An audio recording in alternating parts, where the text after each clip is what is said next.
sure you support it by sharing, and subscribing to the channel. And also, hit that little notification bell in the corner so that you'll get notice of each and every one of our live feeds.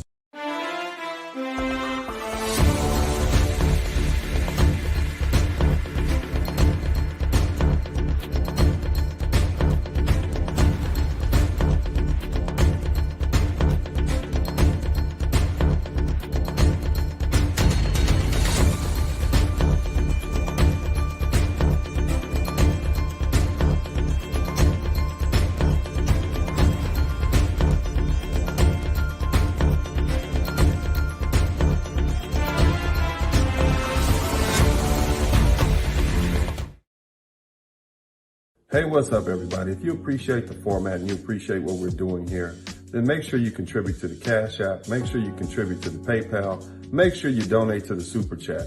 It's only you and your contributions that keep this thing going.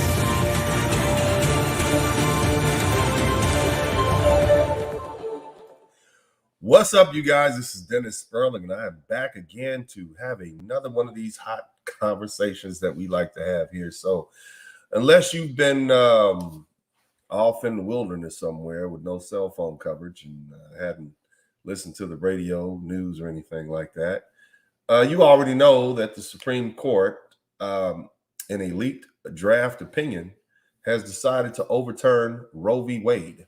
For those of you guys who don't know, this is a 49-year-old Supreme Court ruling, which determined that the right to privacy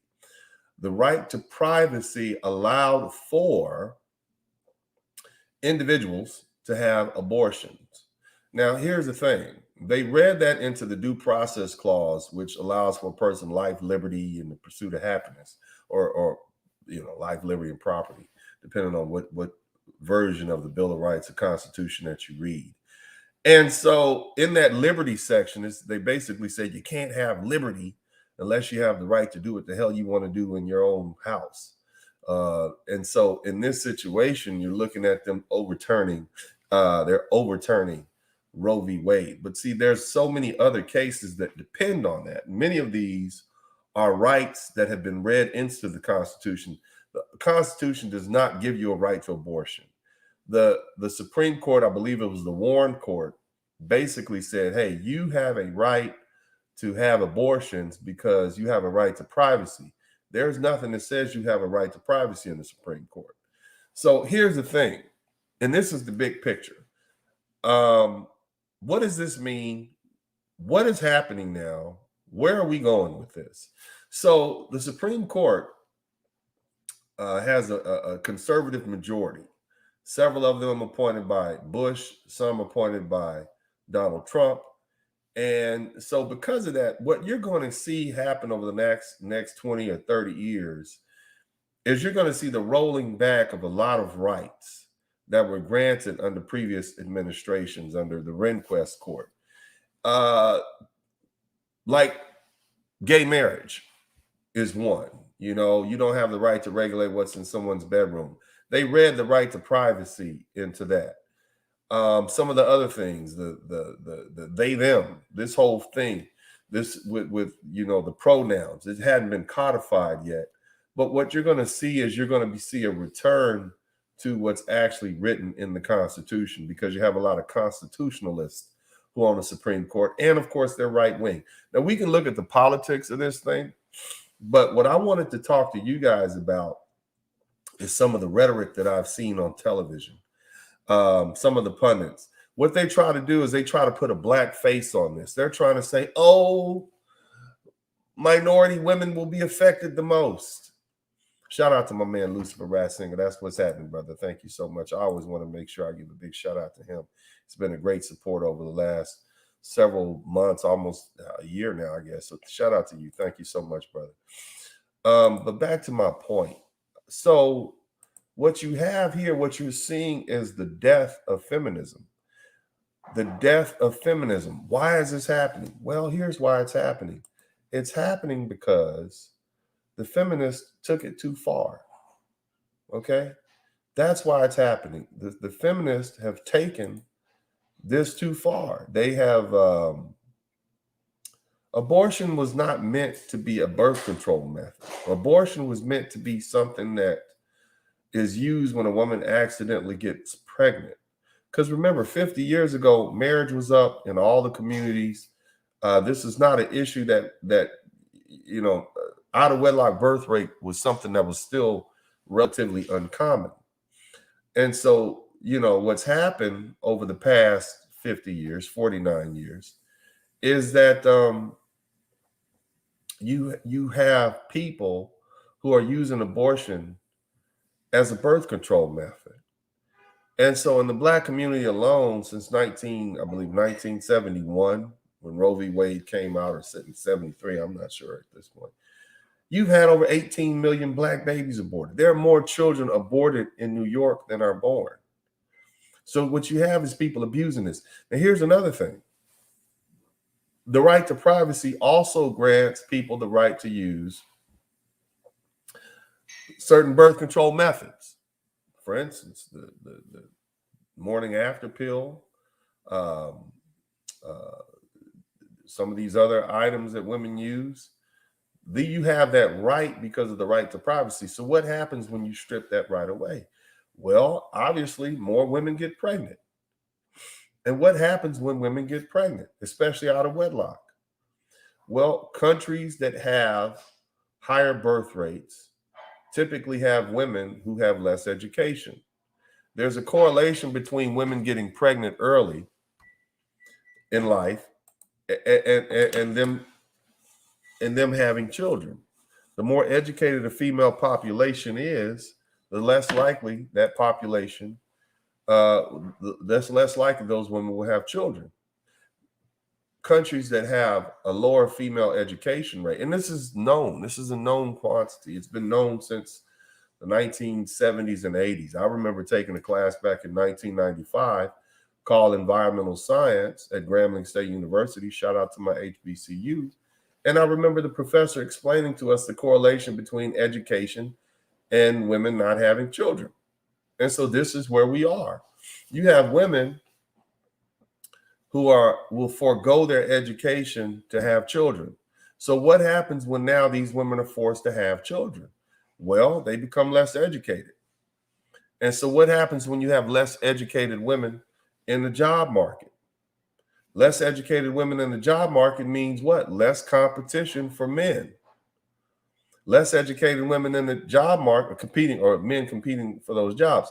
Less educated women in the job market means what? Women are more dependent on men with jobs. You no longer are you going to have a situation, and I'm looking at it because remember, this is a potential, it's crazy, I hate to say that, but this was a leak. This is like Jay-Z or somebody leaked their song. This doesn't happen in the Supreme Court very often. I've never heard of this. But yeah, in Roe v. Wade was a 1973 case. But what I'm saying is this opinion was leaked. It was a February dated opinion, and it was leaked a few days ago, and some folks at Politico got hold of it, and they're vouching for it, and they said this is the real deal. And the thing about it is it's not quite law yet, but more likely than not, when the real opinion comes out, it's going to be the same thing. Unless these 5 conservative judges totally turn their back on what they wrote, right? Then for the most part, this is what's going to happen. This is where it's going to be. And so this is going to roll back reproductive rights for women, and it's going to set women back. Now, what does this do? Now, why do I say this is the death of feminism? Well, feminism used to be, hey, women want equal rights, okay?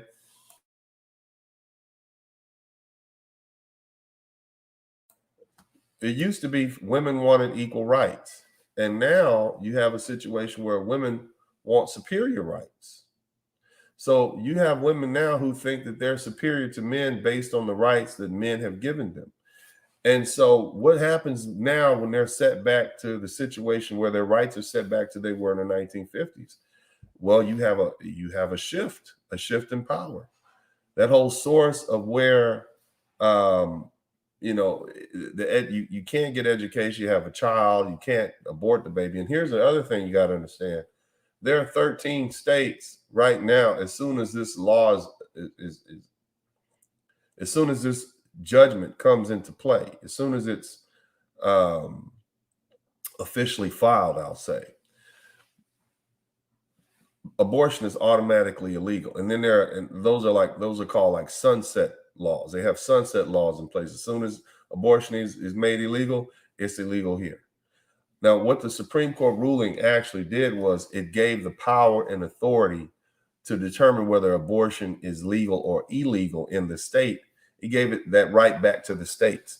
Now, what you hear is a lot of women saying stuff like, we're going to fight this and we're going to get a federal uh, law in the books to say that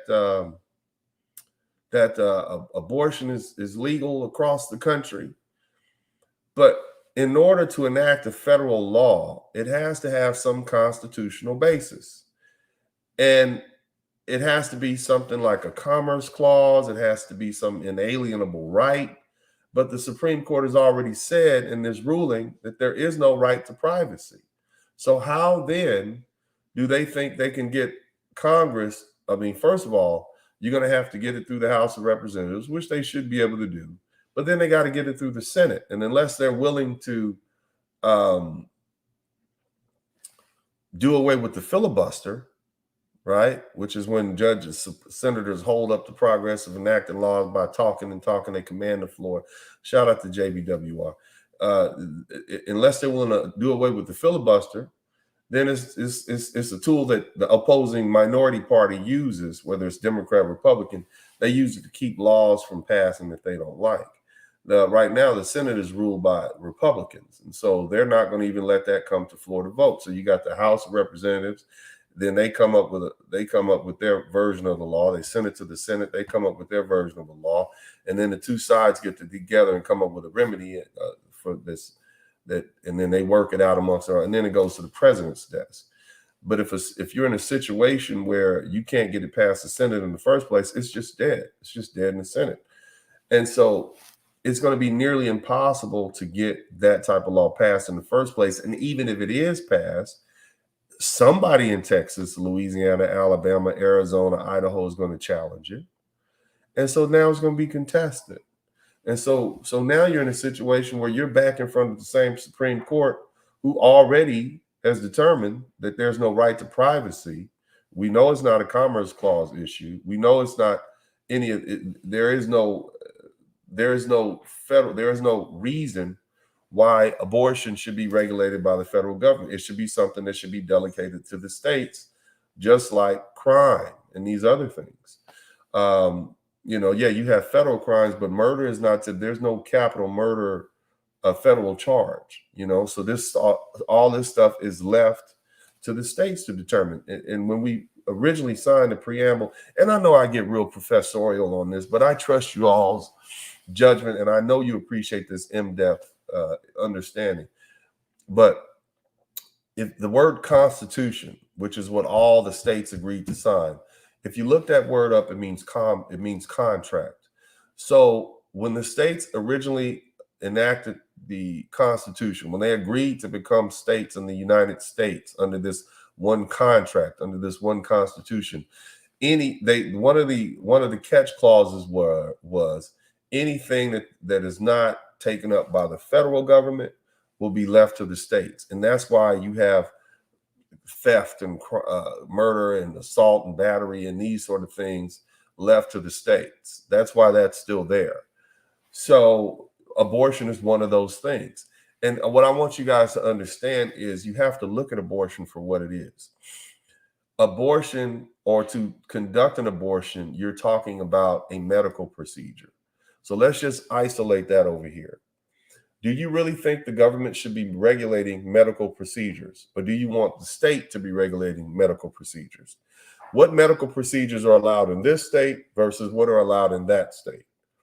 Okay, so the question is, should we dig this deep into a state's business that we're regulating the medical procedures that they allow? Because that's all abortion is. It's a medical procedure.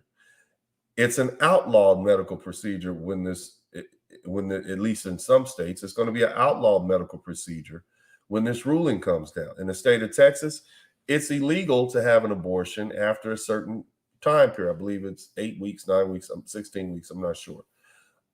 It's illegal to have an abortion after that time period. And so what's happened is they've also said that we will also criminalize you if you try to leave the state and go somewhere else and have an abortion. And so we have something, we basically have a bounty hunter clause in Texas. If someone helps you, you take an Uber to the airport so you can take a flight to California to have an abortion, theoretically, the Uber driver, the person who gave you money for the abortion, the person who advised you to get an abortion, all of these people can literally be fined for their activities in participating. So that's how far the state of Texas has gone with it. And so what's happening is you have a very serious deterrent for abortion in the state of Texas. And now that's going to be in several other states. I believe 26 states will probably soon follow. So that leaves only about 24 other states where you could have abortions. The left coast, California, New York, all these different places, abortion will still be legal in those states. But the women who are in the lower states, the contiguous states, like you can't go to Oklahoma, you can't go to Louisiana, you can't go to Alabama, Mississippi, Florida, Georgia, you can't go to Texas. So you're stuck having a baby. And again, what does that do? It forces you now, you can't get that education that you wanted. And so everybody knows that, hey, that definitely will slow you down. This is what's happening. Okay. This is what I see happening. I also see the repeal of gay marriage, because I'm looking at this Supreme Court and I'm saying, if they're willing to do away with the right to privacy for abortion, right, which nobody thought they would do. Nobody thought. See, here's the thing, you guys and I'm getting excited because it's exciting to me, because as a constitutionalist, and constitutional law has always been one of my favorite things, because if you understand constitutional law, you really understand how this country works. Once rights are given, they're very rarely ever taken away. And so here we have a situation where the rights were given and now they're being taken away. That's why you see these people in an uproar like this. That's why you see them out picketing and fighting and whatnot. But what I want you folks to do, especially you blacks and brown people, don't allow them to make you the hood ornament of this pro-abortion movement. Okay, don't allow them to put you out front and say, yeah, you're stripping the rights away from women, minority women. Don't allow them to do that. Say, hey, when has the federal government ever been concerned about black and brown babies? Let's just ask about, you undereducate us. You send us to underfunded schools. You've redlined our family and our family members, so they can't live in the best neighborhoods or the schools with the neighborhood with the best schools. You shoot us down in the street. You vilify black men and black boys. So even Hispanics, you vilify Hispanics. You lock Hispanics up in cages. When have you ever really been concerned about black and brown children or black and brown women? And that's what they mean when they say minorities. Don't allow them to throw you in front and let you be the band leader of this pro-abortion movement. That's not us. And the last thing, anyone, and this is one thing I agree with the blackity blacks, the pro-blackity blacks, if you consider yourself pro-black, or all these, you should definitely be against abortion. You cannot be pro-black and be for the murder and killing of babies. All right, period. That you just, those two things don't mesh. And here's another thing I want you guys to think about. 1 minute. The amount of children, amount of black children that have been killed by abortion is approximately 21 million. There are only 45 million blacks in the United States. That's almost a third of our population.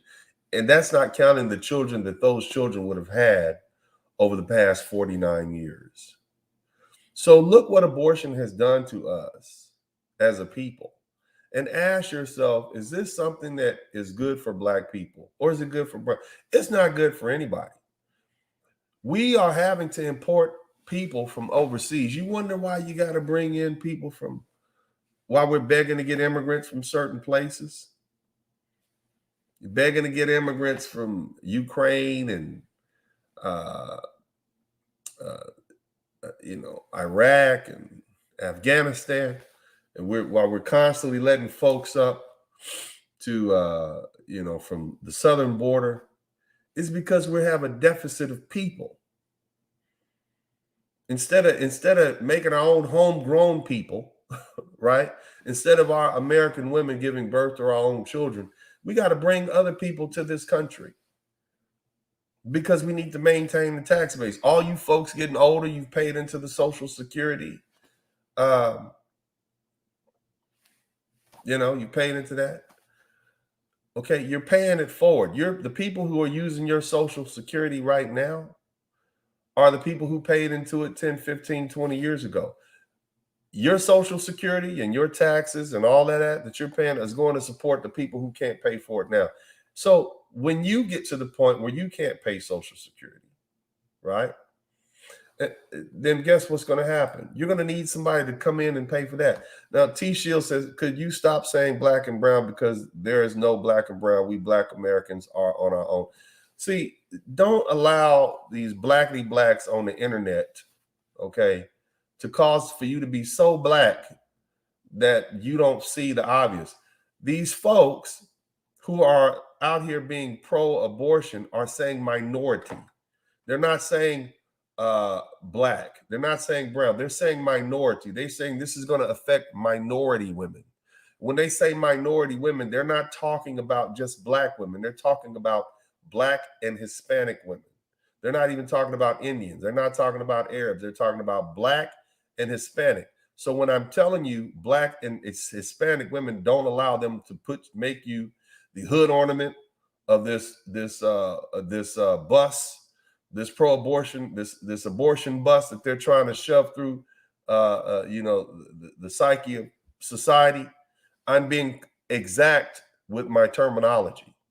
Okay, I'm being correct and as accurate as possible with my terminology. Okay, so don't get so caught up into your blackity blackness that you fail to see what's going on in front of you. Okay, so I'm gonna stay out of that for a minute. But see, again, the other thing I wanted to talk about is women always say, you, and this is going to be painful for some of you lovely ladies.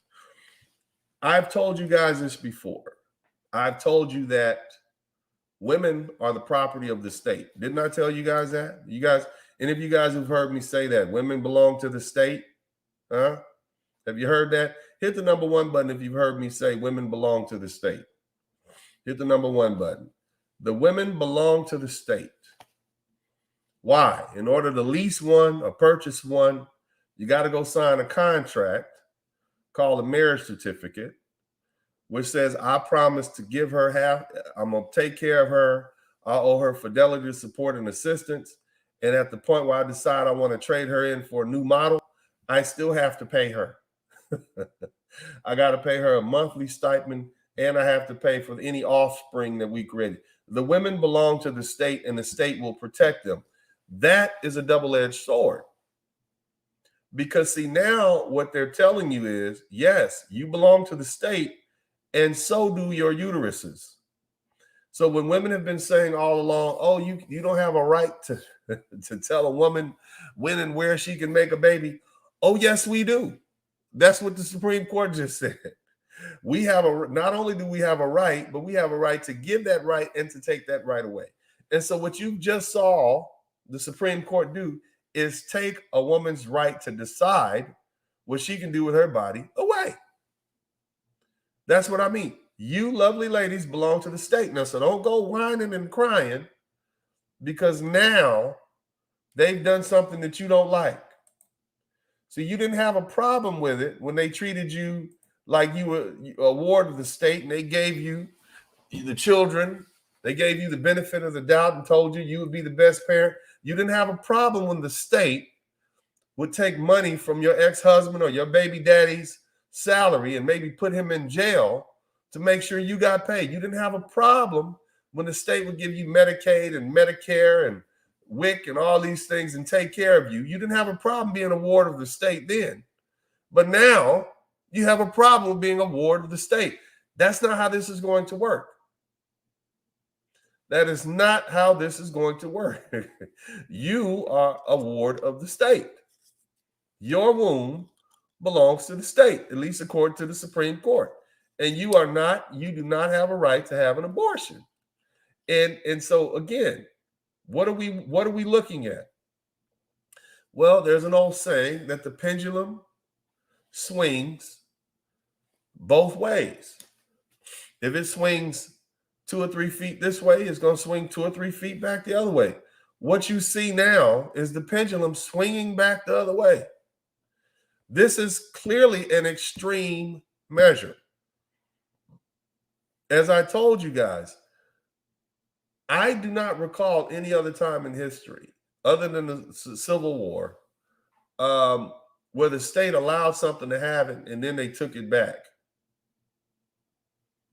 A right, and then they took the right back. That's what you see happening right now. This is extreme. But look at what we've been dealing with over the past 20 years. Look at what we've been dealing with. We've been dealing with the rise of the gay agenda. We've gotten to the point now you can't call a person him or her. They're even attacking how you can speak to people. So now, as extreme as that sounds, now you're going to get some right-wing extremity happening. You're going to see the revocation of the right to have an abortion. You're going to see the revocation of the right to use certain birth controls. You're going to see the revocation possibly of gay marriage, of the extreme limitation of. They might designate that to the state. Each state determines whether or not you can, if you're a gay person, whether homosexuality is illegal. They're going to revoke. I mean, it's going to revert to the state. So if you're in Alabama, you might want to move to California and New York at this point. This is what I see happening. And as far as women's rights, well, once women start getting pregnant younger and are forced to have babies, they're not going to be able to go and attend these different universities and schools and go to these jobs. You're not just going to be able to you can't parachute away from that responsibility. This is what I see happening. Don't shoot the messenger. I'm just pointing it out. Okay? Hit the number 1 button if you guys appreciate this. Hit the number 1 button. I'd love to hear what you guys have to say. We'll look at some of these responses, from the liberal left. I think it's going to be interesting. They are definitely popping blood vessels over there. Whatever your party affiliation is, I think it's definitely humorous to just hear what they have to say. They are definitely in an uproar at this point. So hit the number 1 button. Show your appreciation by hitting the number 1 button. Alexandria Ocasio-Cortez, Democrat, New York, on Monday warned progressives that the Supreme Court isn't just coming for abortion. After a leak of a Supreme Court draft ruling this would overturn Roe v. Wade, as we've warned, and SCOTUS means Supreme Court of the United States, isn't just coming for abortion. They're coming for the right to privacy. Okay, this is what I was explaining to you guys. There is no right to privacy actually written in the Constitution. There's nothing in there that says you have the right to privacy. Okay. And so the court read that into the Constitution. And now, again, as I said, you have federalists, you have originalists who say, hey, I'm not for it. That's not in there. So the right to privacy rests on, which includes gay marriage, civil rights. Ocasio-Cortez tweeted, and Manchin, he's a senator he's a Democrat Republican-ish senator from the Midwest, and he says, I'm sorry, West Virginian, is blocking Congress codifying Roe. House has seemingly forgotten about Clarence Thomas. These 2 points must change. The liberal firebrand continued taking shots at Senator Joe Manchin and Supreme Court Justice Clarence Thomas. Why are you blaming? Why are you blaming the black man? You see what I mean? But so you see a backlash, but this is what they're talking about. So yeah, this could affect you, but on a bigger note, what you fellas see, what you guys see is you see feminism taking some hard hits. Why? Because they've gone too far. They've gone too far. When you start having men lose their jobs because some woman said she had sex with him 40 years ago, don't you recognize that there's going to be a backlash to that? Of course, you don't think there's not going to be a backlash to that. When you have men who are losing their jobs, not getting the respect that they should, women not only given equal rights, but they're being given superior rights to men, there's going to be a backlash in a world run by men. Women have been living in a delusional state, oftentimes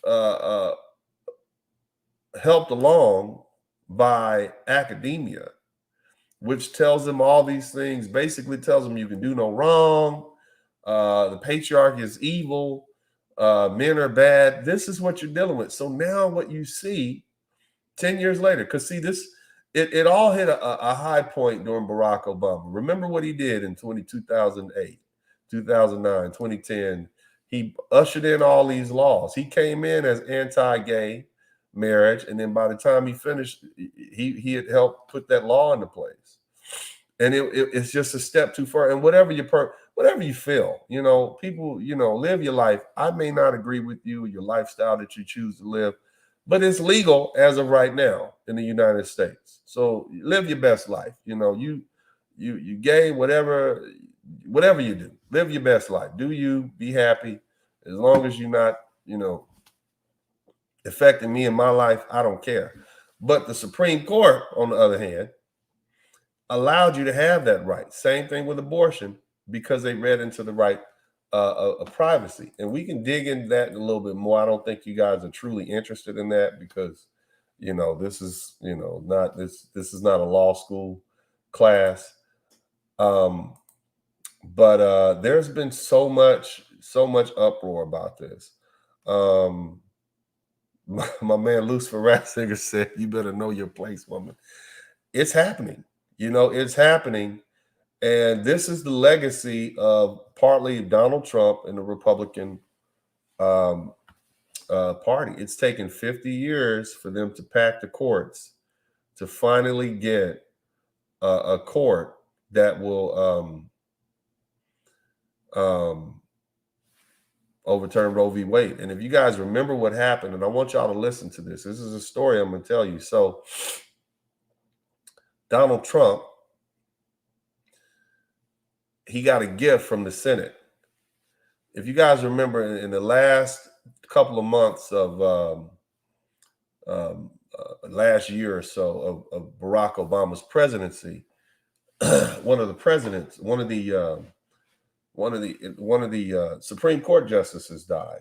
Okay, let me see what I get his name. I forget his name, but one of the Supreme Court justices died. He was a very liberal Supreme Court justice, and so instead of allowing Barack Obama to elect or nominate a new Supreme Court justice, Mitch McConnell said, "No, we're gonna hold this over. We're not gonna do it in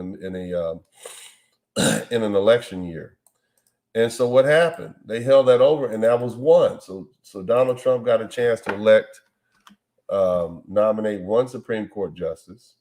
And then the next thing that happened, he was able to elect another Supreme Court justice. And then after that, right in his last year, he was able to nominate another Supreme Court justice. So he got a chance to put in 3 Supreme Court justices in his 4 years of being a president, and all of them, were against. But remember who he sent in? You guys know the names, huh? You guys know the names of the white guy who they said he was. I think he was out. They said he was getting girls drunk in high school. And then, of course, Miss Barrett, Justice Barrett. And so, the court is packed. And these are relatively young people, so nobody's going anywhere. They're going to be there for a while. So this is where we are. I think that what you're going to see feminism taking some hard hits. I think feminism is going to be put in its place. I think a lot of these rights, these lovely ladies are going to be humbled. That's what I think. Okay, that's what I think. I think these lovely ladies, Kavanaugh, Brat, right? Who else? Who else got up there? I know Clarence Thomas. He came in back in, I think Bush Sr. put him in, and then of course Sam Alito. He came in under George Bush. Sonia Sotomayor, she came in under Barack Obama, and so did Elena Kagan. But Neil Gorsuch, he came in under Trump. Brett Kavanaugh, he came in under Trump. And Amy Coney Barrett came in under Trump. Okay? Now, of course, you just got this new justice who's going to replace, I believe it's Justice Stephen Breyer. He's going to replace Judge Ketanji Brown. But, bottom line is it's going to be rough on there. And so here's the funny thing. John Roberts, who's the head, he's the Supreme Court justice, he'll just the chief judge. He's kind of the most liberal one out of all of them. But he's even going. So if you count them up, you got 1, 2, 3, 4, 5, 6. You got 6 right-wing Supreme Court justices. So they have basically, that's a super majority. And it's really nothing. Even if only 5 of them voted, you need a 5-4 vote to win. So John Roberts is no longer a swing vote. It's a bad thing. It's a horrible thing. And the crazy part is, and here's what I want you to understand. So if you remember, this is going to go back a little bit. So Justice Thurgood Marshall, he thought Jimmy Carter was going to get another term. He didn't, or he did. And so Ronald Reagan came in and he nominated, who is this guy that he put in? He put in, let me see, man. I don't want to go there, but it's a long story. I'll have to tell you. But basically, the reason why, if you can trace this back to Thurgood Marshall, is the reason why him not retiring soon enough is the reason why we have this right wing bench. But either way, look, you guys make sure you hit the number 1 button. I'm going to let a couple of you guys in. We'll chop it up about this. What do you think is going to happen to women's rights? What do you ladies think? Do you think you have a right to abortion? Do you think? Tell me I'm wrong. I want to hear. Are you? How do you feel? What are you gonna do? All right. What are you gonna tell your daughters? I mean, what is there to do? Right, ladies? So let's come in and talk about it. I want to hear what you guys have to say. The link is in the chat room. We'll take a quick break. We'll be right back. Come on in here. Let's have this conversation. And you guys, look, I want 20 people to give me $5 on the super chat. If you appreciate this, give me $5 on the super chat. $5. That's not a lot. I want 20 people to give me $5 on the super chat. Y'all go ahead and do that now. We'll be right back. Hey, if you're enjoying the content here at Dennis Sperling Unfiltered, make sure you support it by sharing, and subscribing to the channel. And also, hit that little notification bell in the corner so that you'll get notice of each and every one of our live feeds. Hey, what's up, everybody? If you appreciate the format and you appreciate what we're doing here, then make sure you contribute to the Cash App, make sure you contribute to the PayPal, make sure you donate to the Super Chat. It's only you and your contributions that keep this thing going. The only time black men are allowed to speak is when it benefits others. So hey, this is your opportunity to speak. I want to hear from you. And if you want to make this voice louder and clearer, then what you need to do is contribute to the Cash App, the PayPal, and the Super Chat. I appreciate you. All right, everybody, here. You know what? Another thing I want to tell you about, they have a button now. It's got a little heart sign on it. And it's called the Super Thanks button, right? And so I want to make sure everybody on the rebroadcast, shout out to everybody who's looking at this on the rebroadcast. And I want you guys to make sure you find this little button. And let me see if I can pull it up real quick because this is a new feature to me. Okay. So I want y'all to check this button out. And you can actually go on there and you could subscribe. I mean, not subscribe. You could, you can donate $4, $5, $50, whatever. And I can just go to my, I'm gonna pull it up real quick because I want you guys to check this button out. So I'm here at my home page, right? I'm here at my home page. And so, if you guys like the new thumbnails I've been putting up, pretty cool, right? I've been working on this thing, making this thing more appealing. But let's look at this. This is from the other night. And so they got this little button right here called the Super Thanks button. So if you guys are watching this and you appreciate this conversation, make sure you click on this Super Thanks button and contribute. And what I'll do is I'll give you a shout out. I'll make sure I respond to your comment and I'll make sure I give you a shout out. But yeah, that's the Super Thanks button. It's new to me. Okay. I'll just tell you that it's new to me. Look at that. You can $2, $5, $10, $50. That's cool, man. And you can make a comment. So if you don't catch it live, just, I tell you what, you hit the Super Thanks button and you let me know what you want me to talk about. Maybe there's some issue you want me to address. I'll be more than happy to do that. Okay. So, that's a cool little button because a lot of people, they watch my stuff on the rebroadcast. I think you guys kind of like are doing other things. I got a lot of truck drivers and people who work out and they watch my my broadcast at those times. But either way, look, you guys make sure you come on in. Let's talk about this. Millennial Money, my man, came to drop a few chicken bones in the collection plate. That's what's happening, bro. Urban Eagle, $5. He got 5 on it, man. Let me go ahead and start it off. I'm looking forward to your legal commentary on this subject. Thank you so much, Alexis. And Solo Dolo, thank you too. My man, Lucifer always comes through. KBJ doesn't deserve that position. There were well-qualified black men and women in that position that could have went. But she's a boot. Ooh, okay, you're gonna get me booted off the internet, baby. But yeah, I feel you on that, man. And but Biden was making a what's the word I'm looking for? He was making a decision. He was trying to buy the black vote. But anyway, Devin, what's up, brother? How you doing, man? Good news, man. It sounds good, man. Well, I'm good. Here's the thing. So I'm not just looking at this revocation, this forthcoming revocation of abortion rights in a vacuum. I want to know, what does this mean? Where are we? Where is the Supreme Court going with this? I personally feel like we're just getting started. What do you think? And I hope it is just the beginning, man. I hope next we take out the welfare state. I hope we finish building the wall. Actually, I hope we put a check on all immigration, legal or illegal, because no immigration is good for the Black American community. And I think while we're at it, we should abolish the minimum wage.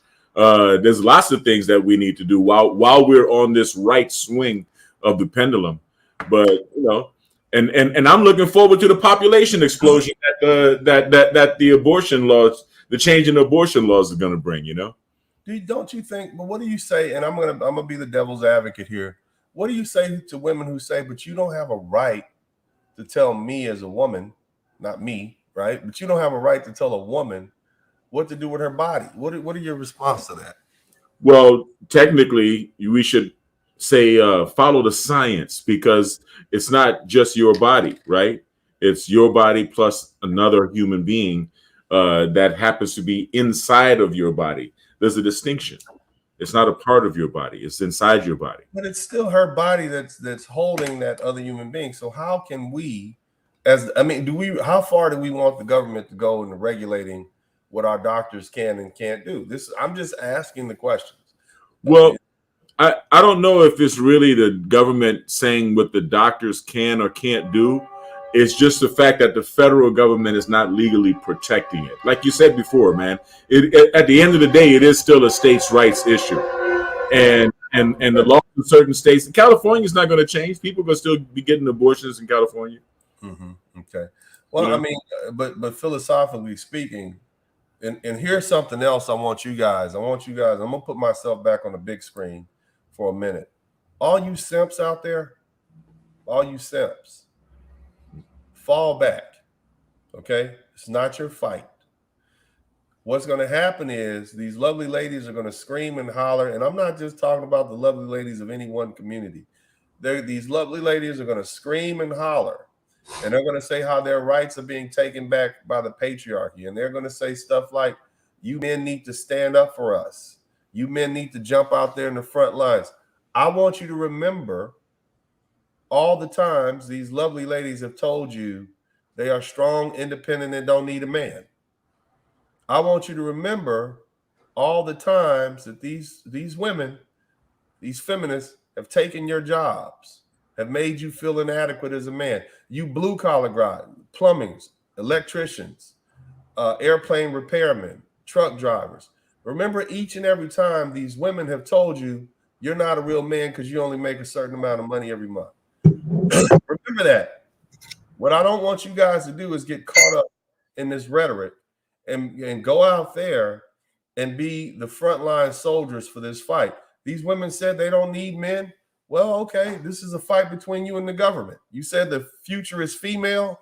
Well, here you go. Get on out there and fight, and do it without our help, because you've treated men pretty poorly over the past 40, 50 years. I'm not just talking about black men. I'm talking about white men. I'm talking about Asian men. I'm talking about Hispanic men.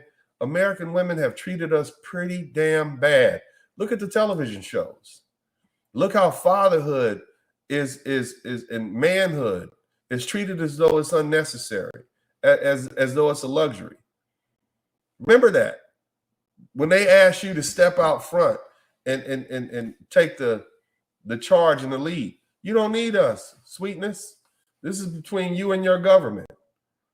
Remember that. So I don't want you guys, every man in this, listening to this voice of mine, white, black, Hispanic, brown, whatever, we all have simp chips in us. What does that mean? We were designed to protect women. And so when they start talking about stuff like, oh, we're being victimized, you have a tendency to want to come in and become a white knight and come save them. But this is not something that you need to go enter into this fight about. This is not your fight. And in fact, morality dictates that you should determine whether or not you're going to be on the side of killing babies or allowing them to live. And I'm going to ask you, whatever God you pray to, which side do you think he would want you to be on? That's the question you have to ask yourself. But don't go simping, fellas. That's what don't get in there and start simping and fighting this fight for these women. Because trust me, they're not fighting for your rights. Women are not fighting for men to have equal access to their children. Women are not fighting for fighting for men to not be forced to pay child support for children that aren't even theirs. Women aren't asking for equal rights so they can serve as much time in prison for the crimes they commit that men serve. They're not fighting for your homelessness problem, your homelessness explosion. You don't see the women in the WNBA and the NFL and the women's NFL. They're not walking around there with blue ribbons on for men who have pancreatic cancer and testicular cancer. They're not doing that for us. We fought for them. Now it's time for them to fight for themselves. This is not our fight, fellas. Fall back. Save your energy. Save yourself. Devin, what else would you like to add? We got a gentleman, Perfect Blackness. You're going to have to cam up, brother. I need you to cam up. We're going to have to make that a policy this point. You said it pretty succinctly, man. I mean, it's time for men to grab your balls and stand for men this time. This is not the time to be a simp or a simp enforcer or a beta orbiter or a white knight. It's not the time for any of that. It's time. It's time to actually stand up for the American family, man. Stand up for the family. Abortion doesn't do us any good, man. It doesn't strengthen us as a people. It doesn't strengthen us as a nation. It's just another form of genocide. I agree. Perfect Blackness, unmute yourself. Perfect Blackness, how you doing, brother? What's going on, man? What's going on, man? Thanks for having me. I want people to start camming up because it makes for better viewing. Can you cam up at this time? Well, I don't cam up, and I don't cam up for a very specific reason, but I will respect. So, you know, you can turn the light out wherever you are, but I need to see a camera because we got trolls here, man. You know, so I want to kind of, but go ahead and say what you got to say, and then we'll get back over. What would you like to add to this conversation? Well, you know, Devin, he kind of stole a little bit of my thunder, but today I would say today was a great day because. You know, I would say this was I would believe that this is the first step. This is a good blow to beating back some of this feminism that's been corroding the nation, especially in particular the Black community. So I would definitely say you know, next steps would be to repeal you know, Section 8 welfare, you know, abolish the family courts, abolish no fault divorces and, you know, stuff like that. So I would think this would be a good first step. You know, I don't. Where do you get the point where I said? I mean, where are they going with this? Where's the Supreme Court going with this? Seems a bit extreme, though, right? I mean, no, I don't think it was. I don't think it's extreme. It's a big step. Extreme, no. This is something that the conservatives, that the Republican Party has been wanting to do for ever since Roe v. Wade. They've been planning for this for a very, very long time. And the minute that the very first minute they got a chance to do it, they was going to do it. I honestly think that the liberals, that the Democrats didn't actually think that they were going to do this. I honestly believe that they believed that they were going to rest more on. Sure, they may have threatened it more so on the the extreme right wing and all that. But I honestly believe that that the left believed that they had a partner in their mind, that they had a partner who would govern in the middle. No, you can't allow for the scorpion to you can't put the scorpion on your back to allow him to go across the river and expect him not to sting you. And and here's the thing, I see what's happening. Are you familiar with the Florida governor DeSantis? Yes, I am. So this guy, and he's probably going to be running for president in a few years. I think he is. Yes, I think he signs a bill that provides $70 million to support fatherhood in Florida. Now, here's the thing is, you got a guy, and we'll be with you in a minute. Free Game Podcast in Devin, but you got a guy here who's supporting fatherhood. You know, you got a guy here who's empowering men. You got the Supreme Court taking power away from women. Well, it's not. They're taking away these extra rights that they have, and now you got this guy here coming up in the wings. I see a direction here. I see something happening here. But either way, let's try to get Devin and Free Game back in here. Free Game, what would you like to add to the conversation, sir? The genocide is over. Okay. The genocide is over, man. Explain. Give us your details, man. Talk to me. The reason, how many doctors, how many lawyers, how many astrophysicists, how many biologists are in a grave basically right now? We have more abortions in the Black community, I think, than almost all murders combined in the last 50 years. That's a lot, man. With 21 million black babies aborted, that's more black children that were killed in abortion than is documented in the transatlantic slave trade in the Middle Passage. And I'm gonna ask you this: why do you think so many abortions took place in the black community? Why do you think? You want to know what I really think? Yeah. Well, I'm gonna let's do an exercise real quick, brother.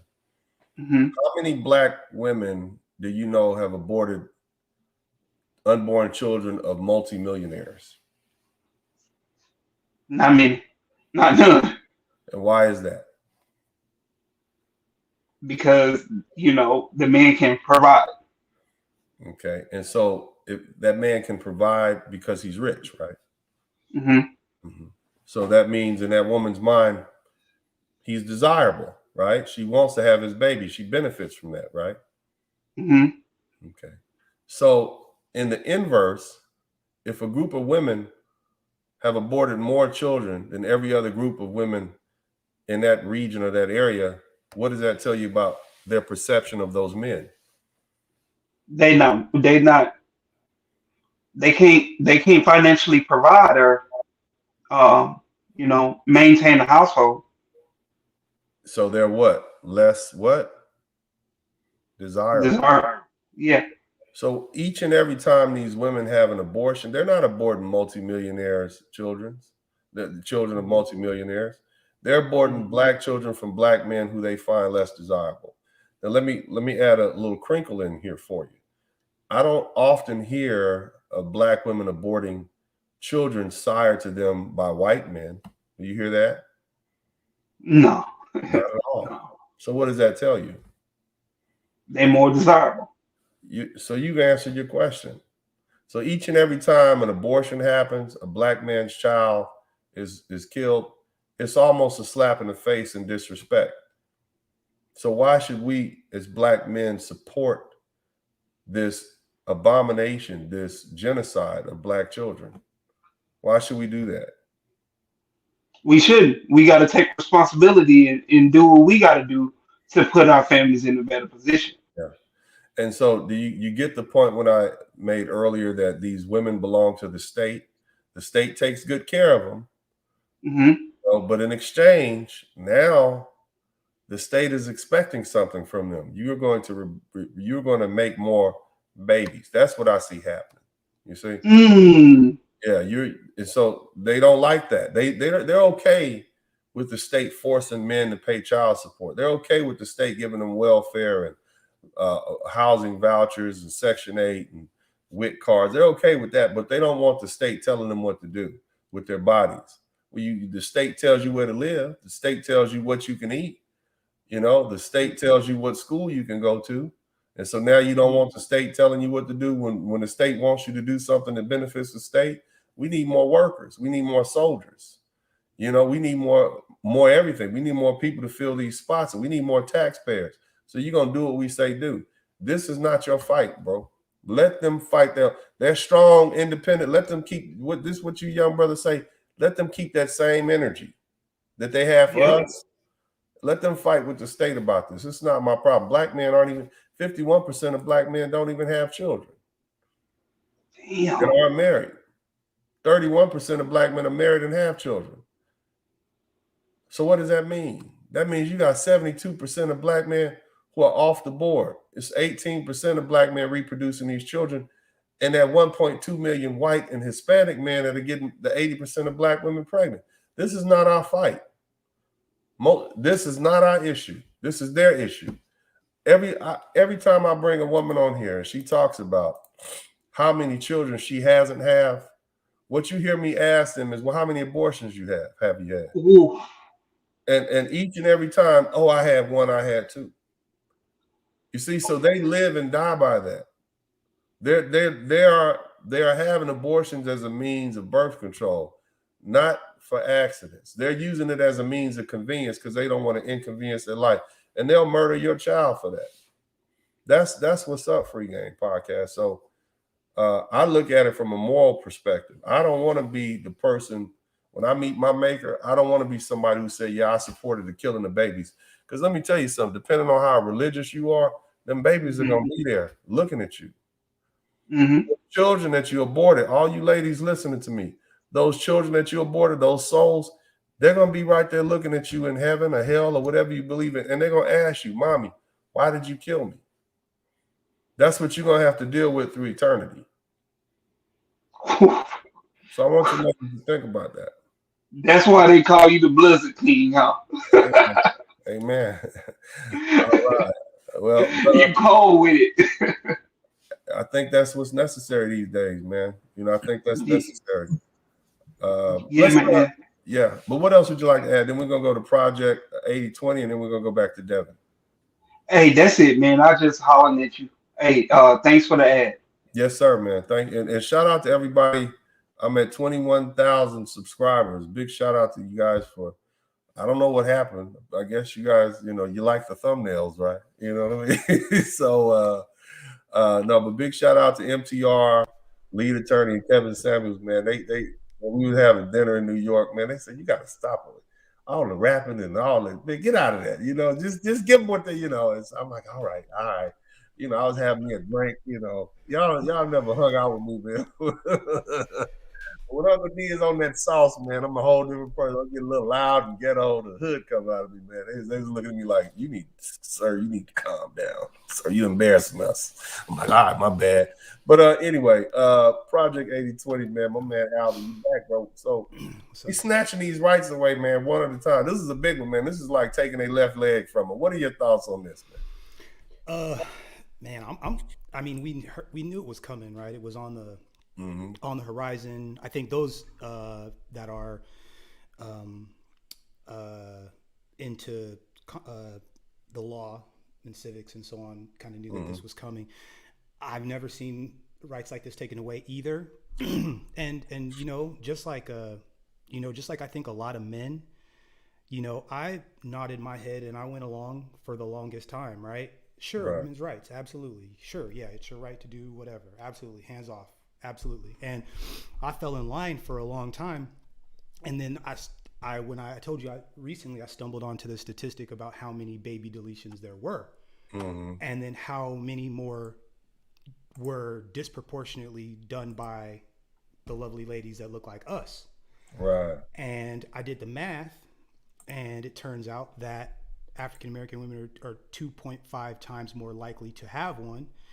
And if we had baby deletions at the same rate that white women or other people had them, there would be 12 million more black people in this country. And you touched on the population earlier. And that would take us from, you know, the piddly little 10 to 12% to almost 15% of the population, right, where we might have some actual voting power. So once I did the math and I was like, okay, well, I already had hesitation in the first place, but now doing the math, I'm looking back at it like, okay, well, we gave you guys the right to do whatever the hell you want to, and this is what you do with it. So, right, you know, at this stage, you know, just like you said, it's not my fight. Like you did what this is. The receipts are in. Yeah. The receipts are in. Yeah, I'm not, and I don't want you guys to get drug into that, and that's why I brought up earlier, and I'm gonna bring everybody else back in. That's why I caught you off guard, Devin. Oh man, that's what I brought up earlier. They're trying to put us in front of this freight train and make us the face of abortion. Oh, our poor black women are they're going to suffer. Our poor minority women are going to suffer. They're going to, you know, you don't care about minorities, black, brown, whatever. You don't care about minorities. Stop lying. You shoot us down in the street. You do your best to undereducate us. You put us in bad neighborhoods. Your police officers pull us over and give us a hard time. Don't try to drag us up out of here now. You stand on your own moral authority, okay? You white women and you other women, you stand on your own moral authority. You fight with that white man and those white women who are against you. Don't worry, we have our own issues. And so and don't let them drag you in, guys. That's my thing. You men, these lovely, what I mean. They're going to try. This is going to affect men too. You're going to have to pay more child support. Black men aren't making babies. 51% of black men don't have children and aren't married. 31% are married and they're not making babies like that. We wear condoms more than any other group.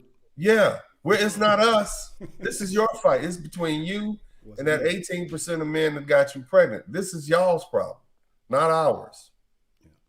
Maybe what this will do is cause for women to be a little bit more careful with their reproductive organ. What are your thoughts on that, Alvin? Are they going to be? I mean, is Hot Girl Summer, is it canceled? Hey, I had not? well, that was where because I had a couple conversations with some lady friends of mine today, and that's where I boxed them in. Because I said, I'm like, look, y'all got 30 some odd ways of contraception this entire time. I'm like, before I spoke on any of this, I went and I dug into the FBI data. Less than 3%, somewhere between 1 and 3% of these situations are there because of some sort of a RAPE, yes, right? Absolutely. And not only that, but if you go, they have after they do one, they do an exit survey. And if you go to the exit surveys, what these women will say themselves is only 1 to 3% of them are from that reason. The majority of them is because didn't have enough money, weren't ready for child, blah blah blah. Basically, it is their pseudo birth control backup. Right. And I couldn't get around. I kept asking my friends. I'm like, so where? But you guys keep skipping over the fact that y'all keep getting pregnant. You keep laying down with dudes and letting them hit it raw. Like, let's talk about that part. Yeah. Let's. At what point you say? I mean, here's a irony of that argument. Women say, well, you don't have a right to tell me what to do with my body. I can't. If I was a medical doctor, I couldn't go sew an ape's head on top of a human being because that medical procedure is illegal. It's unethical. I can't take a dog's foot and stitch it to a baby's foot because that medical operation, that medical procedure is illegal. Now, unless the state says otherwise, you don't have a right to go have a medical procedure called an abortion because it's unlawful in most states or in many of the states. It's a medical procedure. You don't have a right to any particular medical procedure. Just like I don't have a right to go in the hospital and demand a heart transplant. Some stuff is illegal, and that's all that's happened. This is a medical procedure that is now illegal or now is not guaranteed you by the Supreme Court under the right for privacy. That's it. But go ahead. Let's go back to Devin. Devin, what else would you like to add? Oh, you got to unmute yourself, buddy. Go ahead. You got a point on it being a medical procedure, but you got to also understand that it's another life involved.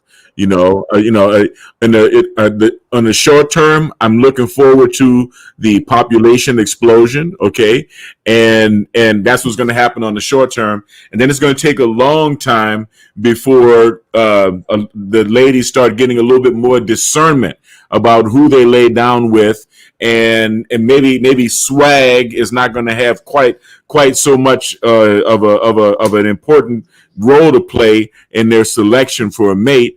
And maybe we might actually be doing something constructive for the Black American family again. Yeah, well, that's always a positive. You know what I mean? Yeah. But see, here's the thing: it's not going to be illegal in every state. So, I mean, maybe some states will get more people, and some states will have less people. That's something else you got to consider. It's still legal in New York. So. California and some of those left-leaning states. My man, MC Recovery, man. So what are your thoughts on this new development here? What are your thoughts on it? Mine is shit. I just found out what it was about because I've been on that Pan-African Film Festival and art show vacation, and right out here. Dennis, they is upset about it on the news out here.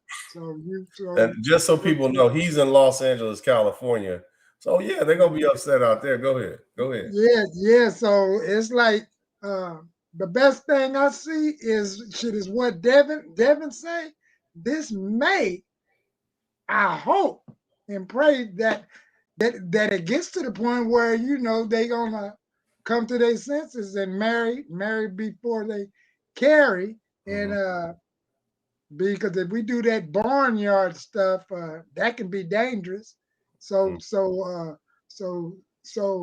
hopefully we can pump the fear in them that that's dangerous. Your life is on the line if you do it in the back alley or in somebody's house. Yeah. Because Go ahead. it's because the female that aborted my baby, I seen her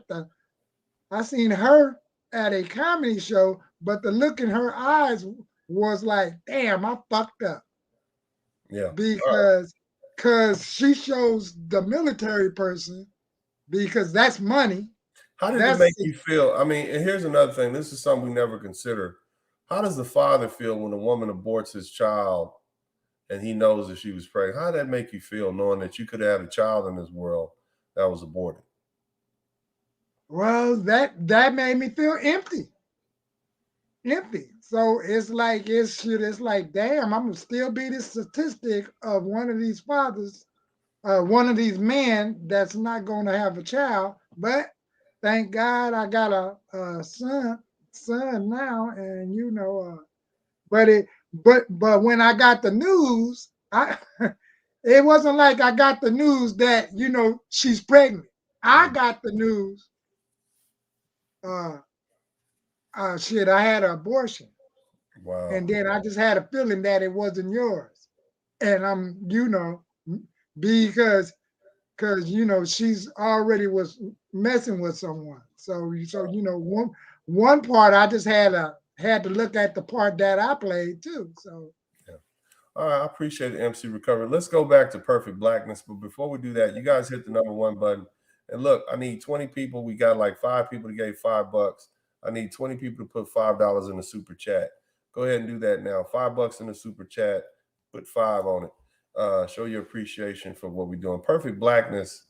What else would you like to add to this? And I also want you to explain to the public who is shocked by the fact that all these black men are anti-abortion, because we've been voting Democrat since the 1960s, and so we're supposed to follow them lock, stock, and barrel. But you got all these black men who are apparently more socially conservative than we thought. So explain that to them, Perfect Blackness. Okay, two things. One, to get to the explanation right there. For me, for years I have been a bit frustrated explaining this. And quite frankly, to put it simply, is because the reason why we have to explain it is because no one has actually listened to black men. Period. These are things that that black men have been talking about for as long as I can remember, going to barbershops and all that type of. These are things that we've never liked. Abortion. Right. We've never liked weed. We've never liked these. We've never liked any of this type of. We've never liked it. But no one has ever actually listened to us. I will say this when it comes to this abortion piece, because like I said, I think this is a great day.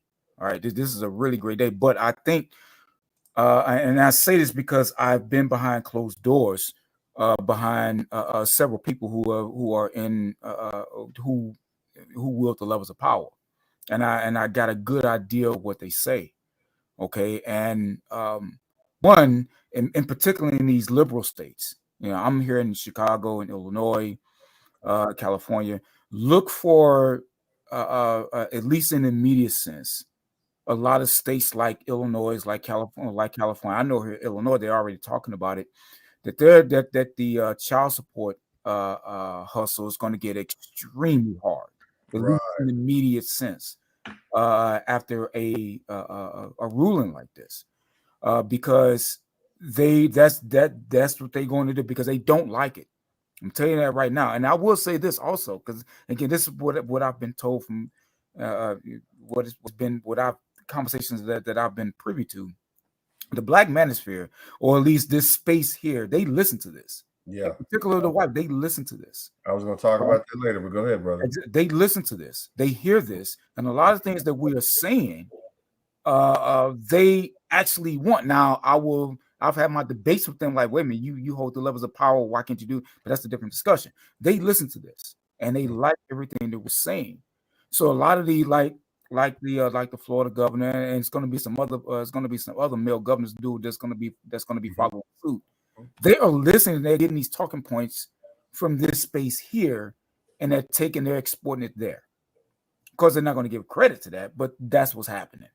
Okay, that's what's happening. But look for a lot of these liberal states like Illinois here in Chicago, look for these laws to be even tougher for child support.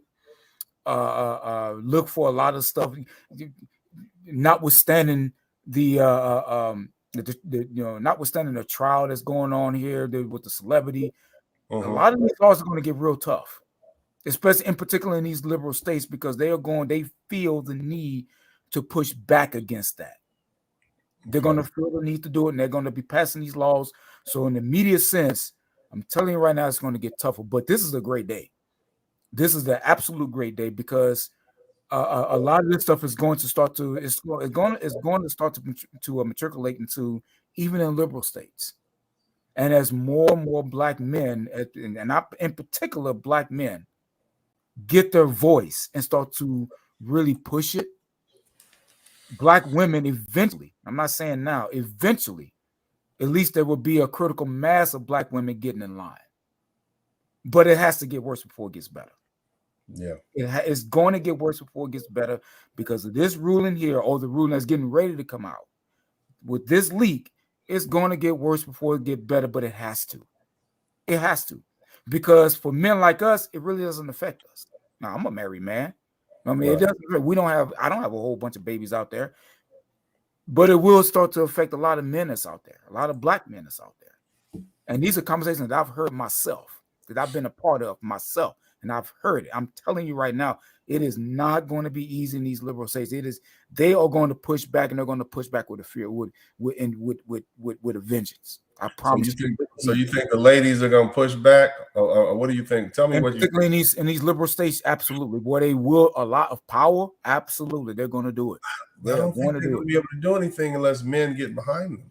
What do you think about that? That's the reason why I said in the liberal states. Because they are in need, like here in Illinois, trust me when I tell you, they are hopping mad. And the mayor and some other folks, they're right now they're brainstorming city ordinance and everything. Because city ordinance are a lot easier to pass. You know, there's stuff, anything that the mayor can do on a local level, they're going to do it. Now, this is why I encourage, because I keep my vote local. You know what I mean? I keep my vote local. So black men, especially in these liberal states, you need to get into the polls, at least locally. Get involved locally. Now, I'm not going to get into the federal, but locally, you're going to need to get involved, because those things, the local votes and that type of, it affects you immediately. All right, bridges, that type of stuff, red light cameras, and that type of shit. Let me do something real quick. Dillard Pat, you have a lot to say in the chat room. You got 5 minutes to come in. So it's 9:19 at this time. Dillard Pat, jump on the link. Come in here. Let's have this conversation. You have a lot to say, so I need you to come on in. I'm sure you speak on behalf of a lot of people. You got 5 minutes to come in. If you're not in 5 minutes, we're going to put you in timeout. Okay? You can't go sniping from the chat room. If it means that much to you, you got to come in. All right. So Dillard Pat coming in. Thank you, Perfect Blackness. Let me go to Project 8020. Mods, watch Dillard Pat. Dillard Pat needs to be here in the next 4 minutes. The link is in the chat room for Dillard Pat. Go ahead, Alvin. What are your thoughts, man? What are your other thoughts on this thing? I would imagine it's just going to get a lot worse before it gets better. You know, the ladies are going to fight extra hard because a safety net because again that they've been using it as birth control. Like that's what they've been doing it. So there's going to be a safety net that's going to be gone.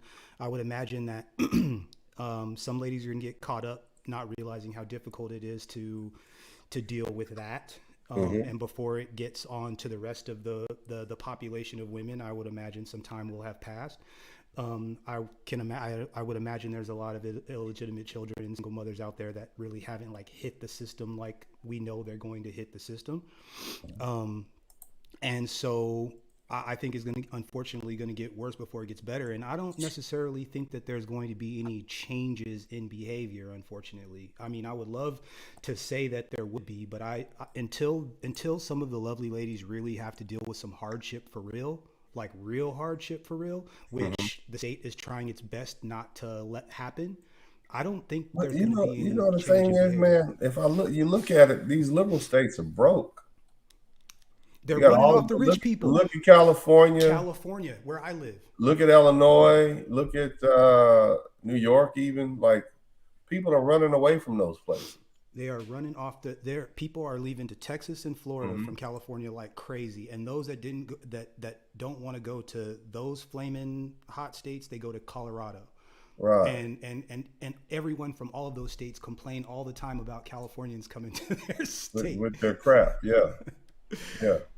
But I don't see the behavior changing much. Unfortunately, you know, like I said, brothers are already not having children, already strapping up, already not getting married. So the reality is that I think the tipping point for black men, believe it or not, has already passed. I think we've already passed. Yeah. We've already given it up. I think we're just waiting for the other shoe to drop, to be honest. Yeah. Well, I mean, that's definitely a great observation. Devin, what are your thoughts? Yeah, man, my man is absolutely right. I believe and I hope that we are on a conservative swing, man. I believe I believe it is to our benefit as black men that we inject a little bit or a lot more conservatism into the present political climate. And right. I think the abortion thing is only the beginning. You know, hopefully next the welfare state. Yeah, good point. Thank you so much. MC Recovery, what else would you like to add? Where's Dillard Pat? Dillard, you had a lot to say in this conversation. Where's Dillard Pat? You got 2 minutes. You got 1 minute left to come in here. Dillard Pat, the link is in the chat room. You had all that for the comment section. Shout out to my new moderators too, man. Wrench Turner, Daryl J, guys that have been here for a minute now. Braxton Spivey. Welcome to the Wrench Mob. MC Recovery, what else would you like to add, sir? Well, it's not much. It's like, you know, I just hope that you know, we can we can start getting things right on the road to where you know these lovely ladies can start looking at the blue collar options and start building real families back. So you know, real families in community back. So you know. So that's true. So here's the thing, guys. I want a wish list. I want a wish list. I want you to tell me, what do you want to go next? We got rid of abortion is out the window. What's up on the chopping block under the privacy, the right to privacy? What do you want next? Gay marriage. What else? Contraceptives. Welfare. What do you guys want next? Can I legalize polygamy? Oh God. Okay. I don't know about that. You asked. Right, as far as those options that I gave you. Yeah. What's next? Guess what? I was in. Let's go to Perfect Blackness next. What do you want gone next? That was supported by the right to privacy. Absolutely. What do you want? For me, it's anything that's going to be beneficial for men in general, but in particular black men. Okay. So for me, and of course, that's going to help the family, help build families. One, and this is in no particular order. Okay, but one, complete removal, abolishment, however you want to say, of no fault divorce. Good point. Right. Complete removal, or at least the redoing of family courts. I would say. What about specific? How about paternity fraud laws? Oh, I was going there. How about paternity fraud? Like if you knowingly put a man on child support, or you do so knowing that he's not the father, then you have to pay that money back, or some penalty, or maybe jail time. What about that? I mean, because when we say family law court reform, you got to be specific. What exactly do you want? No fault divorces? You want to get rid of that? You got to have cause now. Mandatory DNA tests. How about that? Oh yeah, I was trust me when I'm telling you, I was going there too. Okay, of course, go ahead, the mandatory DNA test is mandatory DNA test for all births. If any type of allegation and stuff like that, these women will be held to account. They will not get the benefit of free lawyers and all this other type of stuff when they go file for child support or anything else. Definitely all that. But I would also definitely say the abolishment of welfare, Section 8, and anything like that. That's any type of give outs like that basically keep the family destitute and award, as you say, award of the state.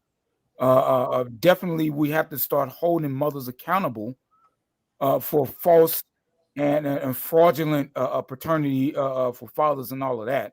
We have to rethink all of that. Right. So to me, that's where I would go. I would start throwing these women and administrators in prison for that type of stuff. Any lawyer that encourages a woman to lie and say that a man touched her child, because we all know that that's what they're openly telling these women to do that. They should lose their law license and actually go to jail themselves. Good point. All right, so we got Dillard Pat in here. Dillard Pat, welcome to the conversation, guys. Let me have this conversation with Dillard Pat. So, what's your position on this Roe versus Wade, this judgment being overturned by Roe versus Wade? Okay, I agree that Roe versus Wade was actually abused in a lot of ways by having too many abortions. There should really be no need for abortion if birth control is used correctly, or if people abstain from marital relations until they're married. So I do agree with you all on the conservative aspects of keeping those rules in place in your life. It's unfortunate that there are so many young people that are opting to have children outside of marriage. But if they do, they need to make arrangements to have those children taken care of.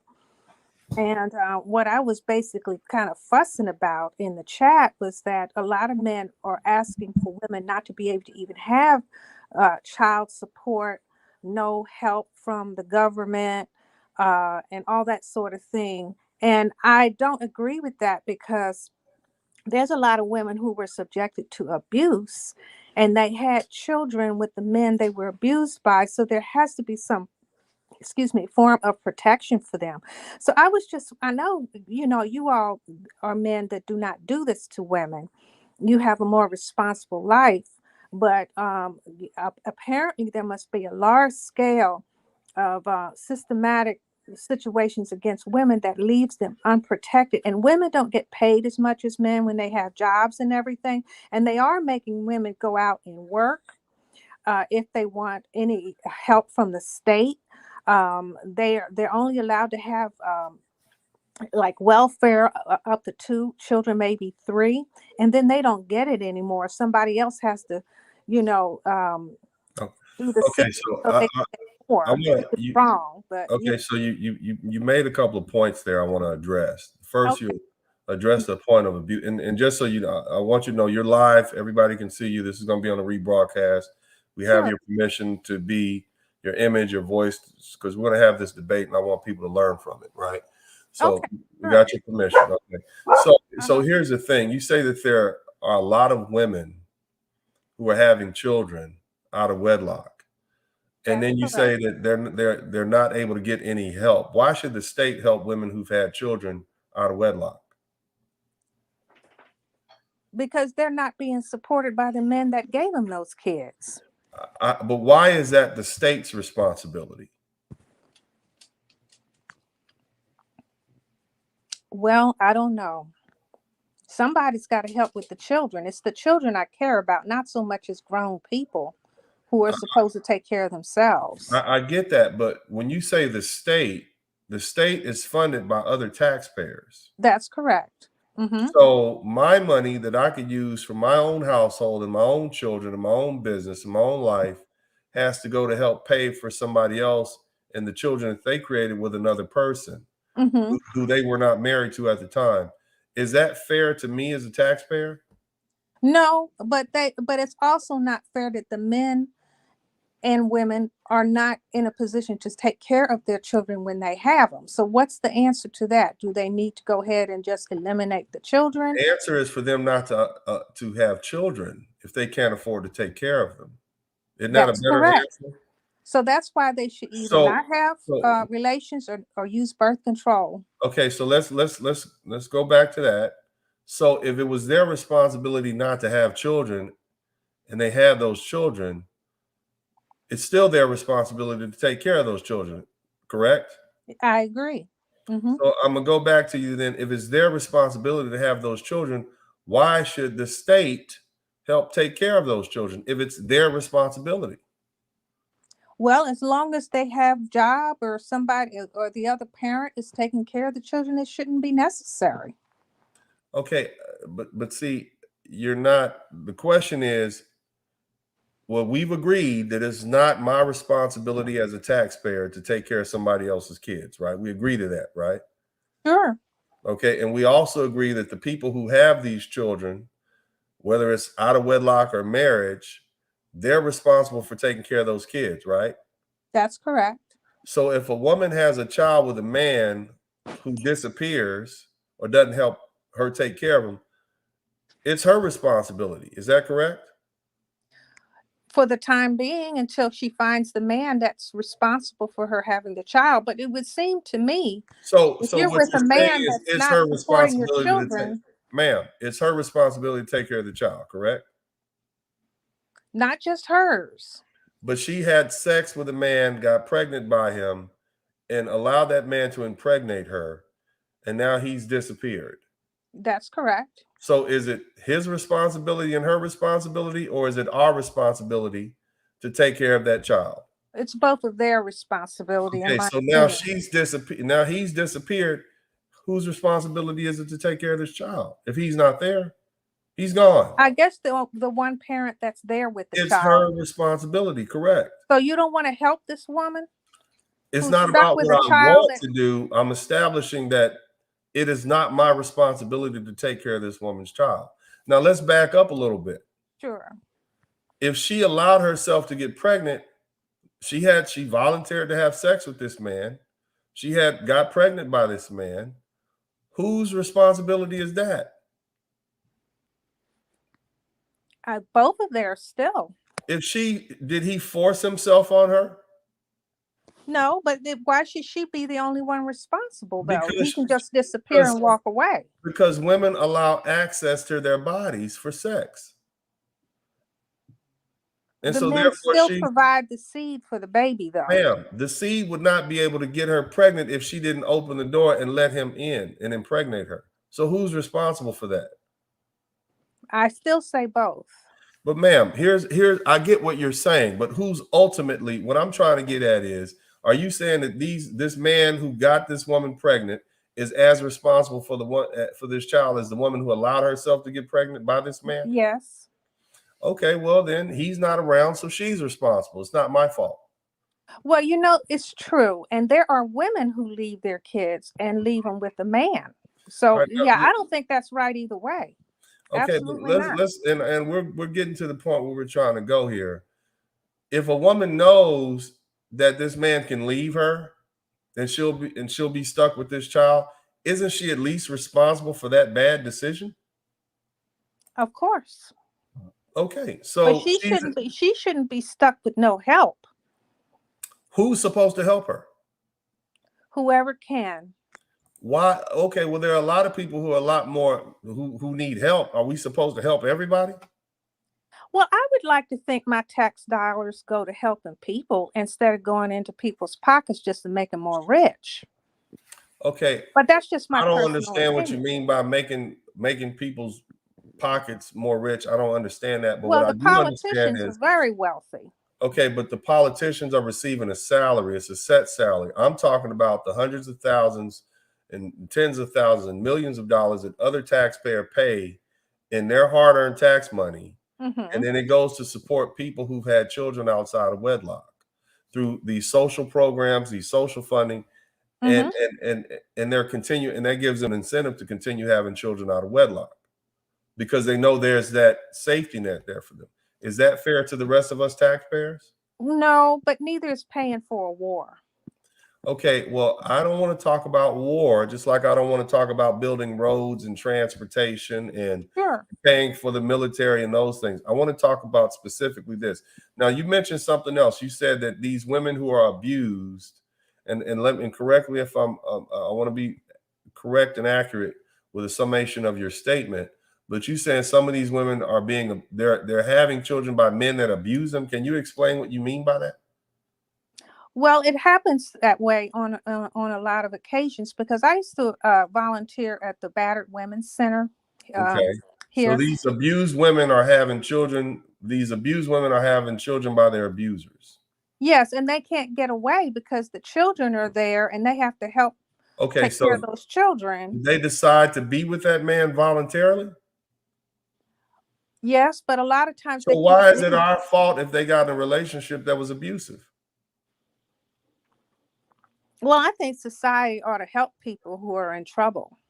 Well, there's a lot of homeless men living out and society's not helping them. Why should we be willing to help women more than we're willing to help men? Well, I think we should help men. But we don't. There's not one homeless shelter for men, and there's not one battered men's shelter. Do you know that abuse is often bi-directional? That men are as abused as women, but there's no abuse shelters for women, for men. Why is that? Well, that's because people aren't voting for it. They're not putting it in. I think they ought to have it. I think they are voting for it. Men pay more tax dollars than women, but why is it that the shelters? Okay, but the shelters are built for women. Why is it that society takes better care of its women than it does men, and we pay all the bills? Well, I don't agree with that, sir. I think that we ought to take care of everybody the best we can. All right. And from what I've read in Europe, they have a little bit of better system, a little bit more level, but I'm not sure about all of it. But Europe was invaded by other Europeans twice, and they called us to help them. So I don't want to. I think we're doing better than Europe, But let's get to the subject of abortion. What's your position on this Roe versus Wade Supreme Court ruling that overturns Roe versus Wade? What's your position on that? What do you think? You think abortion should remain legal or should it be illegal? I think for safety reasons it should be legal, but for my own personal moral reasons, I don't believe in abortion. Okay, so if you say it should be legal? Yes. That means that you think it should be legal. But if you turn around and say it should be illegal, and you're saying it should be legal, you got to pick a side. Should it be legal or illegal? It should be legal because that way women don't get killed in the back alleys, but it's up to them to decide with their moral. Right. Now you said that women shouldn't be killed. Abortion should be legal, so women shouldn't get killed in back alleys. Why not just them accept responsibility for the fact that they may get pregnant and either use protection or not get pregnant? Oh, well, not have sex. How about that? How about some personal responsibility? What are your thoughts on that? I agree with that as well. Okay, so is it better to kill an unborn child just for a woman's convenience? Is that what you think? No. Well, you said you agree with abortion. You said you think it should be legal. So that's in effect what they're doing. Okay, well, I just because something legal doesn't mean it's right for me. Okay, but so you agree that abortion, when it was legal, it wasn't right, but you still were for it. No, it's not. There's a lot of legal things that aren't right. Okay, but let's go back to abortion. You said yourself that morally you don't believe in it, but you want to keep it legal. For those who need it, yeah. Okay, but then you're saying those who need it are people who they may have. How do you determine who needs it and who doesn't? Well, I'll leave that to the authorities. I don't. Okay. Well, the authorities have said that it is going to be illegal. Okay. It is what it is. Yeah. And so it is what it is. So you're going to have to deal with that. And I, do you know anyone who's had an abortion? I've known a lot of people who've had them. Have you had one yourself? No. Okay. Do you have children? Yes. Those Through women wedlock. Through wedlock with the same man. Yes, ma'am. Those women who have children and those women who haven't had children, some of those women have had abortions. How do those women feel once they realize what they've done? I don't know. But you said you talked to a lot of women who've had abortions. Oh, How do yeah. those Well, women feel when they realize they look up 5 years later, 10 years later, I was pregnant 10 years ago. This child would be 9 years old at this time. How do those women feel? Tell us about the type of regret that they've experienced because of that. Oh, well, I don't know. I mean, the women that I've known who've had them were either through the clinics that I've known them through. A couple of my friends have had them. They didn't like the idea of having it, but they felt that they couldn't have children at the time. The men that they were with wouldn't marry them or something. Or maybe one lady, she had too many children as it was and didn't want to have any more. Mm-hmm. So, yeah, it's different circumstances for different women. But personally, I didn't agree with any of it. But as a supportive person, I just didn't say anything. I didn't judge. Well, I'm not God. I think that this takes the burden off of a lot of women because it removes that choice, and so they don't have to choose between convenience and destroying this life. Because I've talked to women who've had abortions, and it's not, and those women who have a conscience, it weighs heavy on them. So, thank you very much, ma'am. I'm going to allow Black Rose to come in here. Thank you for having me. Yes, ma'am, and I appreciate the conversation. Thank you so much. Uh-huh.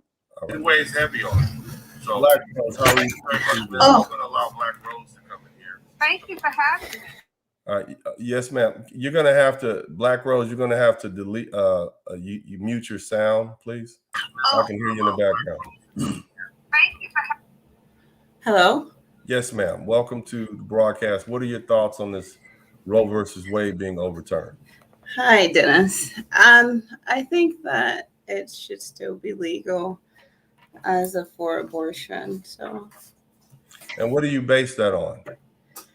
I base that on life. If a life is coming into the world already not wanted, and it's just not depending on a mother, it still needs a community, it still needs a father, it still needs guidance. And if that mother knows it's not going to have that and she wants to terminate the life before, it gets to that point, she should be allowed to. But the Supreme Court has now said that particular medical procedure is not guaranteed as a right under the Constitution. So it's a medical procedure. We can agree that abortion is a medical procedure, correct? Yes. All right. So there are other medical procedures that are illegal, correct? Mm-hmm. All right. So abortion is now one more of those medical procedures that is going to be illegal in 26 states. What's the problem? It's a problem because everyone doesn't have the same medical history. And so if it's pitting under, like it's a health crisis, that should still be for the particular person. Let me try to rephrase this. In most states, you can't use animal parts on human beings. You can't sew a horse's head on a human being. That's an illegal medical procedure, right? Okay. It's unethical. Yes, it is. The Supreme Court has determined that killing an unborn baby is unethical. It's murder. That's basically what they're saying. So what problem do you have with the Supreme Court saying that killing unborn children is murder? It's unethical on their belief. Just like as people say it's killing, that's your belief if you're religious. No, you're killing an unborn child. That's what they're saying. But that's your child. As if it's in your body, if that life has not breathed air, it is not living. It is living in you. And if that's a medical condition, you have a right to your own procedures that what you want to do. And it goes on to when women give birth, to certain hospitals, they say that if you're going and birth and something happens, we're going to save the child and not save the mother. And that's another thing. This medical procedure. All right, so let's I want to analyze what you're saying here. Okay. So you're saying that because a child is still in vitro, Yeah, that it's not murder. it's not. Well, here's a problem with that. If a man or a woman or somebody comes up and assaults a woman who's pregnant, it's called feticide. It is murder. Genocide. Yes. So it is murder in the eyes of the law. Yes, from another person. But hold on. Even you. if she does it herself, if she hits herself in the stomach or falls down, that's still feticide. So Yeah. it is killing of a child. It's murder, and you can go to prison for a long time for that. So now what we have is a consistency in the law. They're correcting an inconsistency. So the law says that if you or someone else murders a child that is in vitro, then it's feticide and you do time for that. All they're doing now is saying, well, we're not going to allow doctors to do it in a medical procedure. What do you have? What's the problem with that? My problem is it's inconsistent also, again, because when you do something to yourself, that will be self-harm. But also when someone does something else to you, they're attacking you. They're doing something where you didn't agree. If it's a medical procedure. If a woman takes poison to kill the child that's in her, that's feticide. Yes, but her going to the clinic and going to a doctor and signing a form and giving, all this, giving all her information, and to say that I do not want this child for any other reason, even if it's not medical, that is her decision. But randomly someone getting in a car crash and her child dies, it's not her willingly. I didn't use that. I didn't use a third party. I'm using that because I'm not using a third party killing a child. I'm telling you that even if a woman does it to herself, her own child, it's still considered feticide. And yes, and that's what she does. So now the Supreme Court is saying not only can she not kill her own child, but she can't have doctors do it, because that analogy used where a third party, like a car accident or some person robbing a woman and kicking her in the stomach or something like that, that's a third party killing the child. That's the same thing that the doctor would do, a third party killing the child. It's illegal now.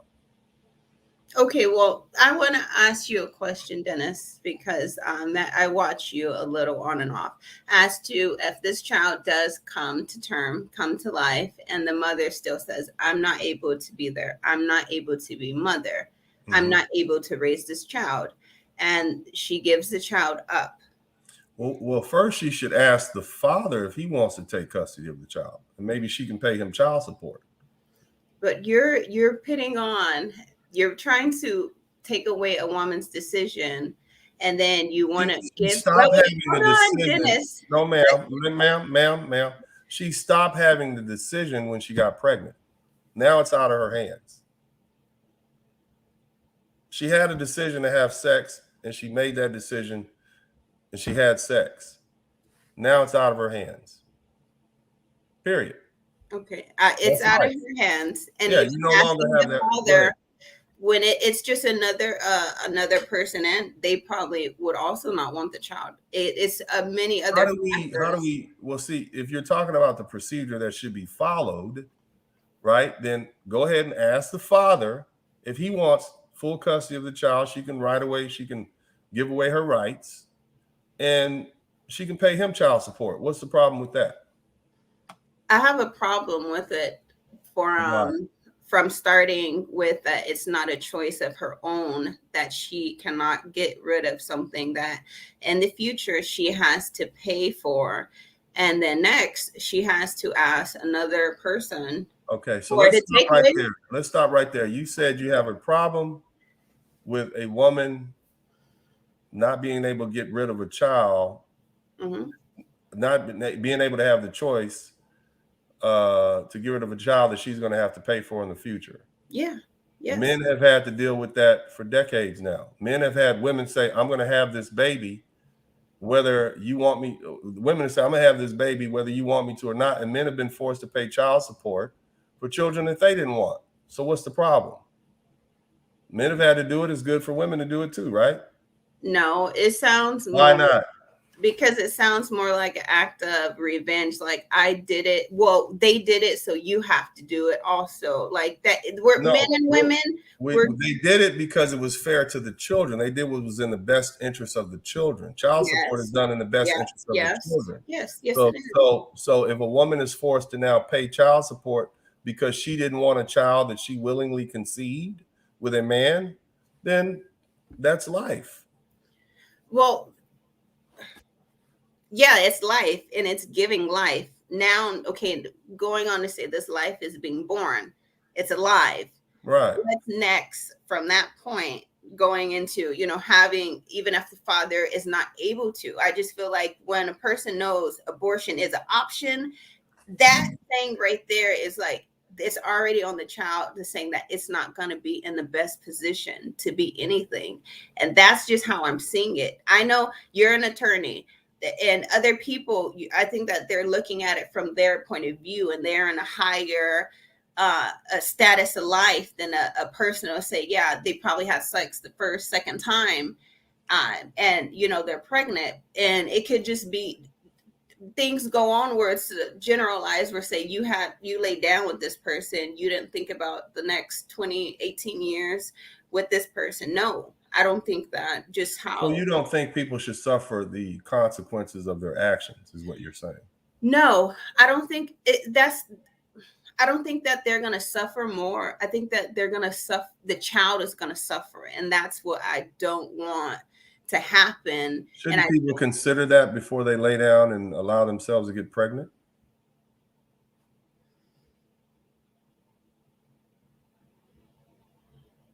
I don't know. Yeah, I'm sure. Yes, they should. And so do you think when other women see other women suffering from the consequences of their decision, they'll be less likely to lay down and allow themselves to get pregnant?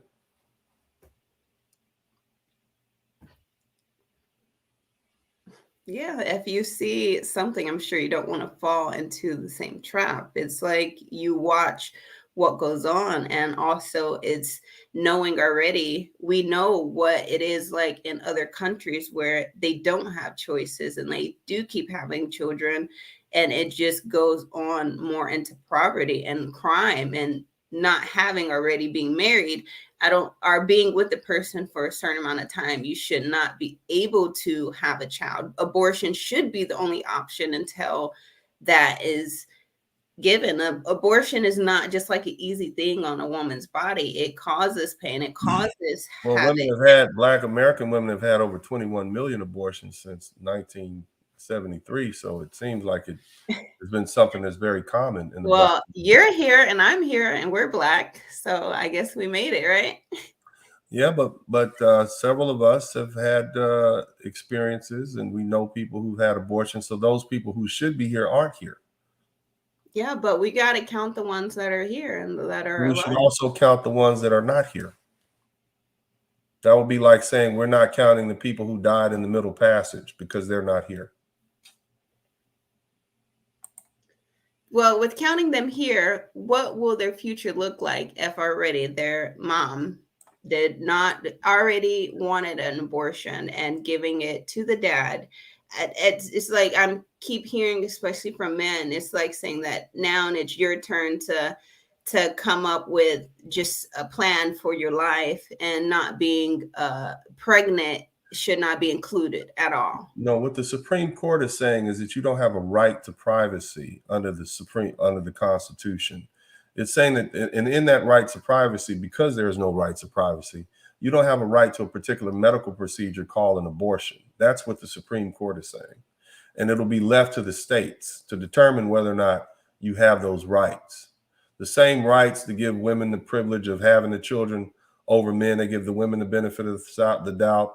The same state that says we'll give women welfare, Section 8, all these different programs, the same benefits, they get the same state that gives women the benefit of affirmative action and all these different things. This is the same state telling you that, no, you're going to have these children. So you benefit from the state, The state basically takes care of you like a ward, and it's time for you as the property of the state, because basically that's what the government says, whether it's family law or whatever. The government says you're going to take care of these women. If you get them pregnant, you're going to pay child support. Yeah. If you get these women, you marry these women, you're going to pay alimony and child support. So the government has given you these benefits, and now the government is telling you, okay, now you're going to have children, whether you like it or not. What's the problem with that? It's a double-edged sword. But in reality, it's this is the deal. This is the deal that women made with the state. Okay, well, you said a lot, but I would first want to go back onto what you were saying. The government give out more like incentives for women, and affirmative action, and that was given to everyone. That was given Women to all benefit from it. minorities. The majority. Men don't benefit from affirmative action. And in actuality, it's white women that benefit the most from affirmative action. Okay, so that is still women. But women benefit from it. Men don't benefit from it. So for all women, so that's all women across the board. Yeah. And then when we get into just speaking of Black people, even government assistance is not all given to you just right away. You're pregnant and you're taking. But you get it anyway. But you get it because you get pregnant. You don't get like men don't get pregnant. We don't get benefits like that. Women get pregnant. Yeah, and you reap a benefit from the state that men who pay the majority of taxes have to fund, even if it's not our child. We as men pay more taxes than women. And you said it could be more or less, but overall, everyone pays it in some way. We all pay taxes. We all get and you're going to pay. Women have to pay with their bodies now. So you're going to reproduce more children and give us more little taxpayers and soldiers and employees so that we can tax them to keep our country going. That's your obligation. That's what the Supreme Court just told you. And that's what you're going to have to deal with. The Supreme Court are what is going on, because it's saying that it's making women to say that you're a woman, you're giving birth if you have sex. Now, what is it going to be saying for a man? What is he going to be able to do? Are they going to take away the government and replace it with the man? So that will mean the man will have to give you housing. That means the man will have to feed you. That will make the man have to come in. If you choose the right man to reproduce with. Well, I think what's been happening is a lot of you lovely ladies have not chosen the right men to reproduce with. And that's why you're running down to the abortion clinics and have aborted 21 million babies since 1973. And so now you're going to have to actually think about that. Do I really want to reproduce with this guy? Because if I reproduce with this guy, I might not be able to make it to the abortion clinic, and I might be stuck with his ugly little baby to take care of for the next 18 years. With even thinking that, so how would you think it would affect the Black community? Because it's already a lot of children here that are not wanted, that are up for adoption. There's many Black family members. Who are making these children? How many children do you have? I got 3, paying child support for all of them. So why can't you just take care of your kids? I do, and I still have to pay them child support. How about that? Why can't you take away that child support? I've been fighting with my child's mother to get my kids 100%, but she's fighting back.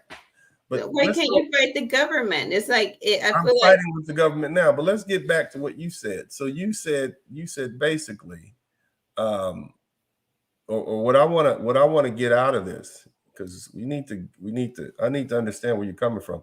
You're against abortion. Yes, but you're cutting me off. I'm cutting you off because you're rambling, but that's okay. I'll let you ramble. Okay. I'll stay on topic. Okay, I got that. But if you're pro-abortion, yes, we already talked about the fact that you're pro-abortion. What is this going to do to the Black community? I think what it's going to do is make women be more responsible with the decisions that they make about who they lay up with. That's what I think is going to happen. What do you think is going to happen? I believe that it will just be other ways to go about getting an abortion. Like what? What are you gonna give Going, me some going, ideas? going to Dominican Republic, going to Mexico, going, to the other So, states that do so have what it. happens when you come back from the Dominican Republic and you receive a knock at the door by the police and say, now you're under arrest because you went off to the Dominican Republic and killed that baby that we know you had? Okay, well, that was the first thing, but the second one will be if the abortion couldn't happen. Yes, That's actually a law in the state of Texas, but go ahead. well, the child comes to term, and I would still believe that a woman, being a woman, she is not going to want the child, and she is going to either what is it, like, give it to the fire station or something, like turn it over. So you would rather these women would rather do all of that and give these children up as opposed to having safe sex. Is that what you're telling me? So they just gotta have it raw. That's what you're telling me? um That's like an old well, song it's from Wu-Tang like, Clan. Give yeah, it to it's me raw. like That's what they it, want. having it raw, yes, when you're with a partner. And I just think that it's going to cause more friction. It's going to cause more Why can't women just be poverty. more responsible with their reproductive organs? It's because I would say it is about being responsible, yes, but that's for both parties. And it's Okay, not but to see, say that here's a problem that I have and when we're talking about the Black community, 51% of Black men don't have children. Can you blame them for these kids? is that a statistic or Yes, is it's that a statistic from the CDC and the census that just came out. 51% of Black men don't have children. Is it their responsibility, ma'am? it's their responsibility for the Are they being unsafe with their sex if it's 51% of them that don't have children? 51% Of Black men don't have children and aren't married. in America? In the United States of America, yes, ma'am. I don't believe that. Well, you don't have to believe it. It's Okay, from but the okay, if CDC. that's true, I've done shows on that. I pulled it up. I got the articles here. 51% of Black men do not have children and aren't married. Is it their fault? no, Are they being unsafe with their sex? no, if they don't have children, no. Okay, 31% of Black men are married and in relationships. Now, of course, you got some guys who go outside the marriage and make side babies, but that's a very small percentage. But that's another 31% of Black men who are married in relationships. So you add those two numbers together, that's 82% of Black men who are not responsible for these kids. Okay, yeah. And on the flip side, Black Rose, you got 80% of these lovely ladies out here making children who aren't married. No. Oh, yes. I'm agreeing with you. Yes. So who's responsible for all of these children being coming into the world? The community. It's that 18% of men and that 18% of Black men and that 80% of Black women. It's the whole community. No, it's not the whole community. How can the community decide on? It's not the whole community if it's this 18% of dudes and this 80% of women. It's their fault. It's on them. And let me throw something else in there for you. 1.2 million of those babies that Black women are giving birth to every year are sired by white men and Asian men and Hispanic men. That's another CDC. I did. Yes. Y'all swirling it out. Go ahead. Do what you do. But I'm just saying, don't come blaming us for being irresponsible sexually. See, here's what I noticed. Every time Black men start saying, hey, it's your fault, they said, well, no, we all in this together. Yeah. No, it's not on us. We're in this together. No, we're not. Like you're pointing the finger at the woman, but we're one man. I'm pointing the finger at the 80% of you lovely ladies who've had children out of wedlock, with the 18% of dudes and the white boys and Hispanic dudes y'all been messing with. And but for some of them, you've been having abortions for them. We're a community. It's not the whole community. Okay. We're a community as one. No, I'm not part of your community. You are part of the getting You're not pregnant a part of the community. 80% community. Are you not a part of the Black community?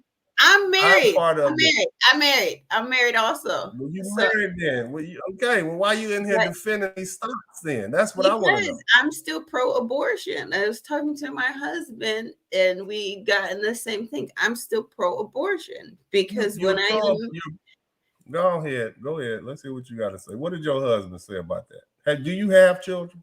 Yes, I do have a child with How him. many kids you have? I have one by my husband, but okay, great. But here's my thing. Don't you think these, and I want to get into this aspect of it. You love your child, obviously. Don't you think, and I don't know if have you had any abortions? No, but I was considering when I was going through it. I get that. Do you know there are women out there who had abortions and they regret that? Yeah. The same woman who this case, Roe versus Wade, is about. Mm-hmm. She ended up having that baby and gave that baby away, and she's regretted it ever since. Yeah. There are women who go into these abortion clinics, and they don't realize that what's going to happen is they're going to stick a tube in there with a knife, and they're going to chop that baby up and suck it out. Mm-hmm. And they don't realize that at 18, 19, 20, 21 years old. And let me tell you something else it does. It cuts up the side of your womb. So when the placenta is trying to stick to the side of the womb, it can't stick. So a lot of these women who have issues with holding on to birth is because they've had abortions in the past. Before. You see, and here's another thing. It also creates a problem with cleaning, self-cleaning. That thing is supposed to clean itself. But if you get down there and cut up the innards, you laughing. But it's a lot of brothers in here who can tell you that we have a smell problem in the Black community right now. Brothers, if I'm lying, I'm dying. If you know what I'm talking about, hit the #1 button. If you guys know, I don't want to talk about it. This is something we ain't talked about, okay? But it's some smell issues that don't pass the smell test, okay? And a lot of that has to do with the fact that there's been, we'll say, mechanical failure down there in that area because of a lot of these unnecessary procedures. I'm telling you. Has abortion been good for the Black community, Black Rose? With 21 million children aborted since 1973, has it been good for the Black community? No, I don't know. I can't say yes or no because I still just said no. Follow your first mind, Black Rose. I said no because I was seeming like that's where it's leading. It's a horrible thing. It is a horrible thing. Killing unborn, say this with me, killing unborn babies is a horrible thing. You need to separate yourself from that feminist white woman brainwashing that you've received. You're a married woman with a child. Do not allow yourself to be brainwashed into that heathenism. And let me tell you something else. Don't let these white women put you in front of their abortion bus and make you the hood ornament and say, we need to protect our Black sisters. Because they don't give a damn about you. They don't give a damn about you. They don't give a damn about your child. They don't care about you like that. Don't allow yourself to be used.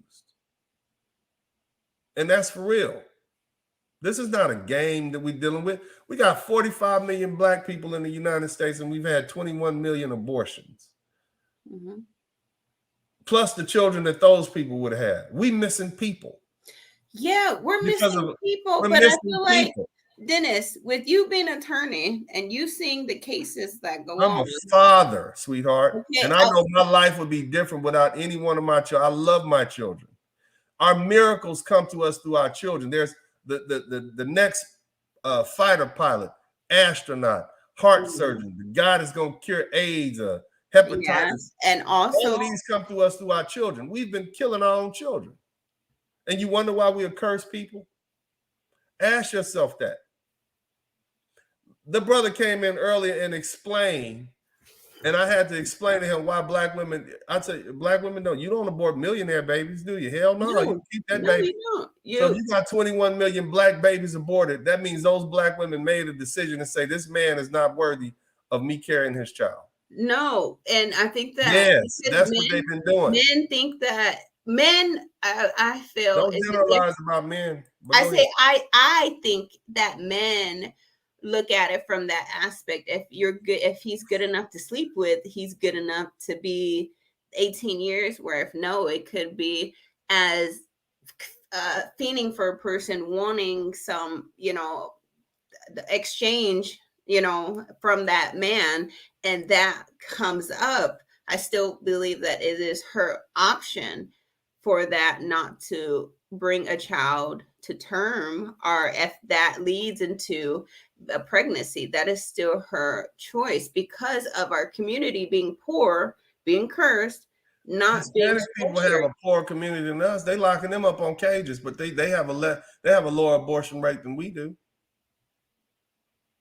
Explain that. Yeah, and also because I'm from California also, and I go back and forth. I've been, well, I'm not gonna say all that, but either way, I do feel like Black people just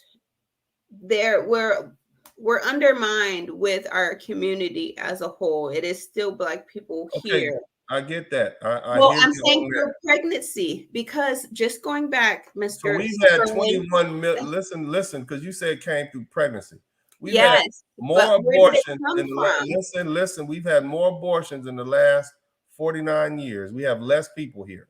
Yes, we do. So clearly, and we've gotten. You think that life has gotten worse for Black people?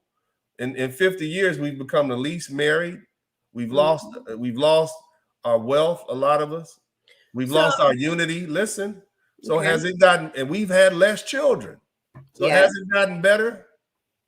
No, it And has gotten better. it's just not on So it abortion. can't be the children. It can't be It giving can't- birth because it we've given can't birth just be less. abortion. It cannot just be abortion. And you say in those 49 years we had most abortions, and go back in those 49 years, the drug epidemic, AIDS epidemic, the deconstruction of the Black family, putting Black men in jail, the coming up from California.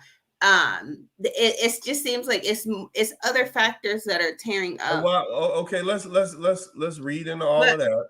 But okay, Listen, because you came here, you want to talk. Yes, I do.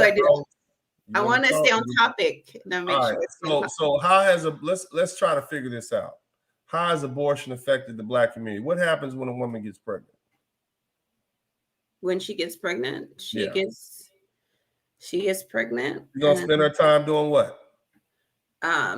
She's gonna be like in the house nesting. She's gonna be what? Where is she gonna be? In the house. She's gonna be in the what? In the house. She's gonna be in the house. Yeah. She's gonna be in the house. Okay. Is she gonna be at somebody's job if she got 5 or 6 kids? Not She's gonna be at somebody's university getting some BS degree from Cal State Dominguez Hills in sociology? Huh? No, she's gonna be in the house, being a housewife. That's what she's gonna be. Instead of getting one of these BS educations where the first 2 years of your college education, they teach you everything you learned in high school. And then the last 2 years, they teach you some more crap that they just made up in the back room. That's what your college degree amounts to. And then when you get out, they're going to start you out for $30,000 a year. You'll be lucky if you get up to 42. And all of that, and you've left your home, and you've been told that I'm better than this man who's an engineer or a plumber or whatever because I make more money than him. And I got this education. That baby keeps you in that house. That baby keeps you in that role. There are studies that show that women are a lot happier with their children and their families, as opposed to out here busting that butt, trying to compete with men at these jobs, fighting traffic, stressed out. Why do you think you have so many Black women on these pills these days? The stress is killing them. You was better off as a housewife. Before 1955, we had the most married folk in the United States. It was after that free love sex thing that we start doing. That's when y'all say, well, I don't need a man. You start listening to them feminists. You start going to having a boy, going to these colleges, getting these BS degrees. It hadn't helped our wealth. It had to. See? So abortion really hasn't been that good for us because they tricked you into leaving your man and leaving your household and leaving your community in the name of independence and killing babies. Think about that. But whatever, you go and say what you got to say. look like you're thinking hard. Yeah, I'm waiting to respond. Go ahead. And when you say, yeah, the woman is in the house, it's if that is able to happen, that she does have a house, and take away the government, the man has to be able to put her in the house. Like my husband, I made You him would have a house if you had a man. But If look, you do, listen, because you know, if Dennis, you know, baby, listen to me. okay. And I see your husband probably have a hard time with you right now. You probably think you got all the answers. I would ask you, go ahead, since you know the answer, before I give you the question. Now I wanted to finish to what you were. I know, but go ahead, finish your question. Go ahead. Let's see what you got. Well, it's a response to how I can't go back from 1950. I can't go back from there. What was wrong with that? Because it's not relevant. It's not relevant. It is not relevant because of our finances as a whole community, the finances of the world. And I feel like, as we were speaking of before, the government is the puppet master over, Black women's womb. As you know, is the government is the puppet master over all women's womb. Yeah, all women. Yeah. And take them away, it's the man. So I'm pitting all those points that you said, house, education, take all that away, and we put you in a house and you reproduce. The man has to be that education. He has to be the housing. He has to be like food. I feel like food should be free for let's get back on subject. Why do you think it's so competitive in the job market these days? I think it's because of Mexicans. Because of Mexicans? Taking engineering jobs. Yeah, because Mexicans are taking the engineering jobs and the corporate jobs and the HR jobs. Mexicans, really? No, well, I'm saying because you asked, and as for a woman, they're taking the entry level jobs. You know who is taking men's jobs? I didn't know you're asking about men's jobs. Women are taking men's jobs.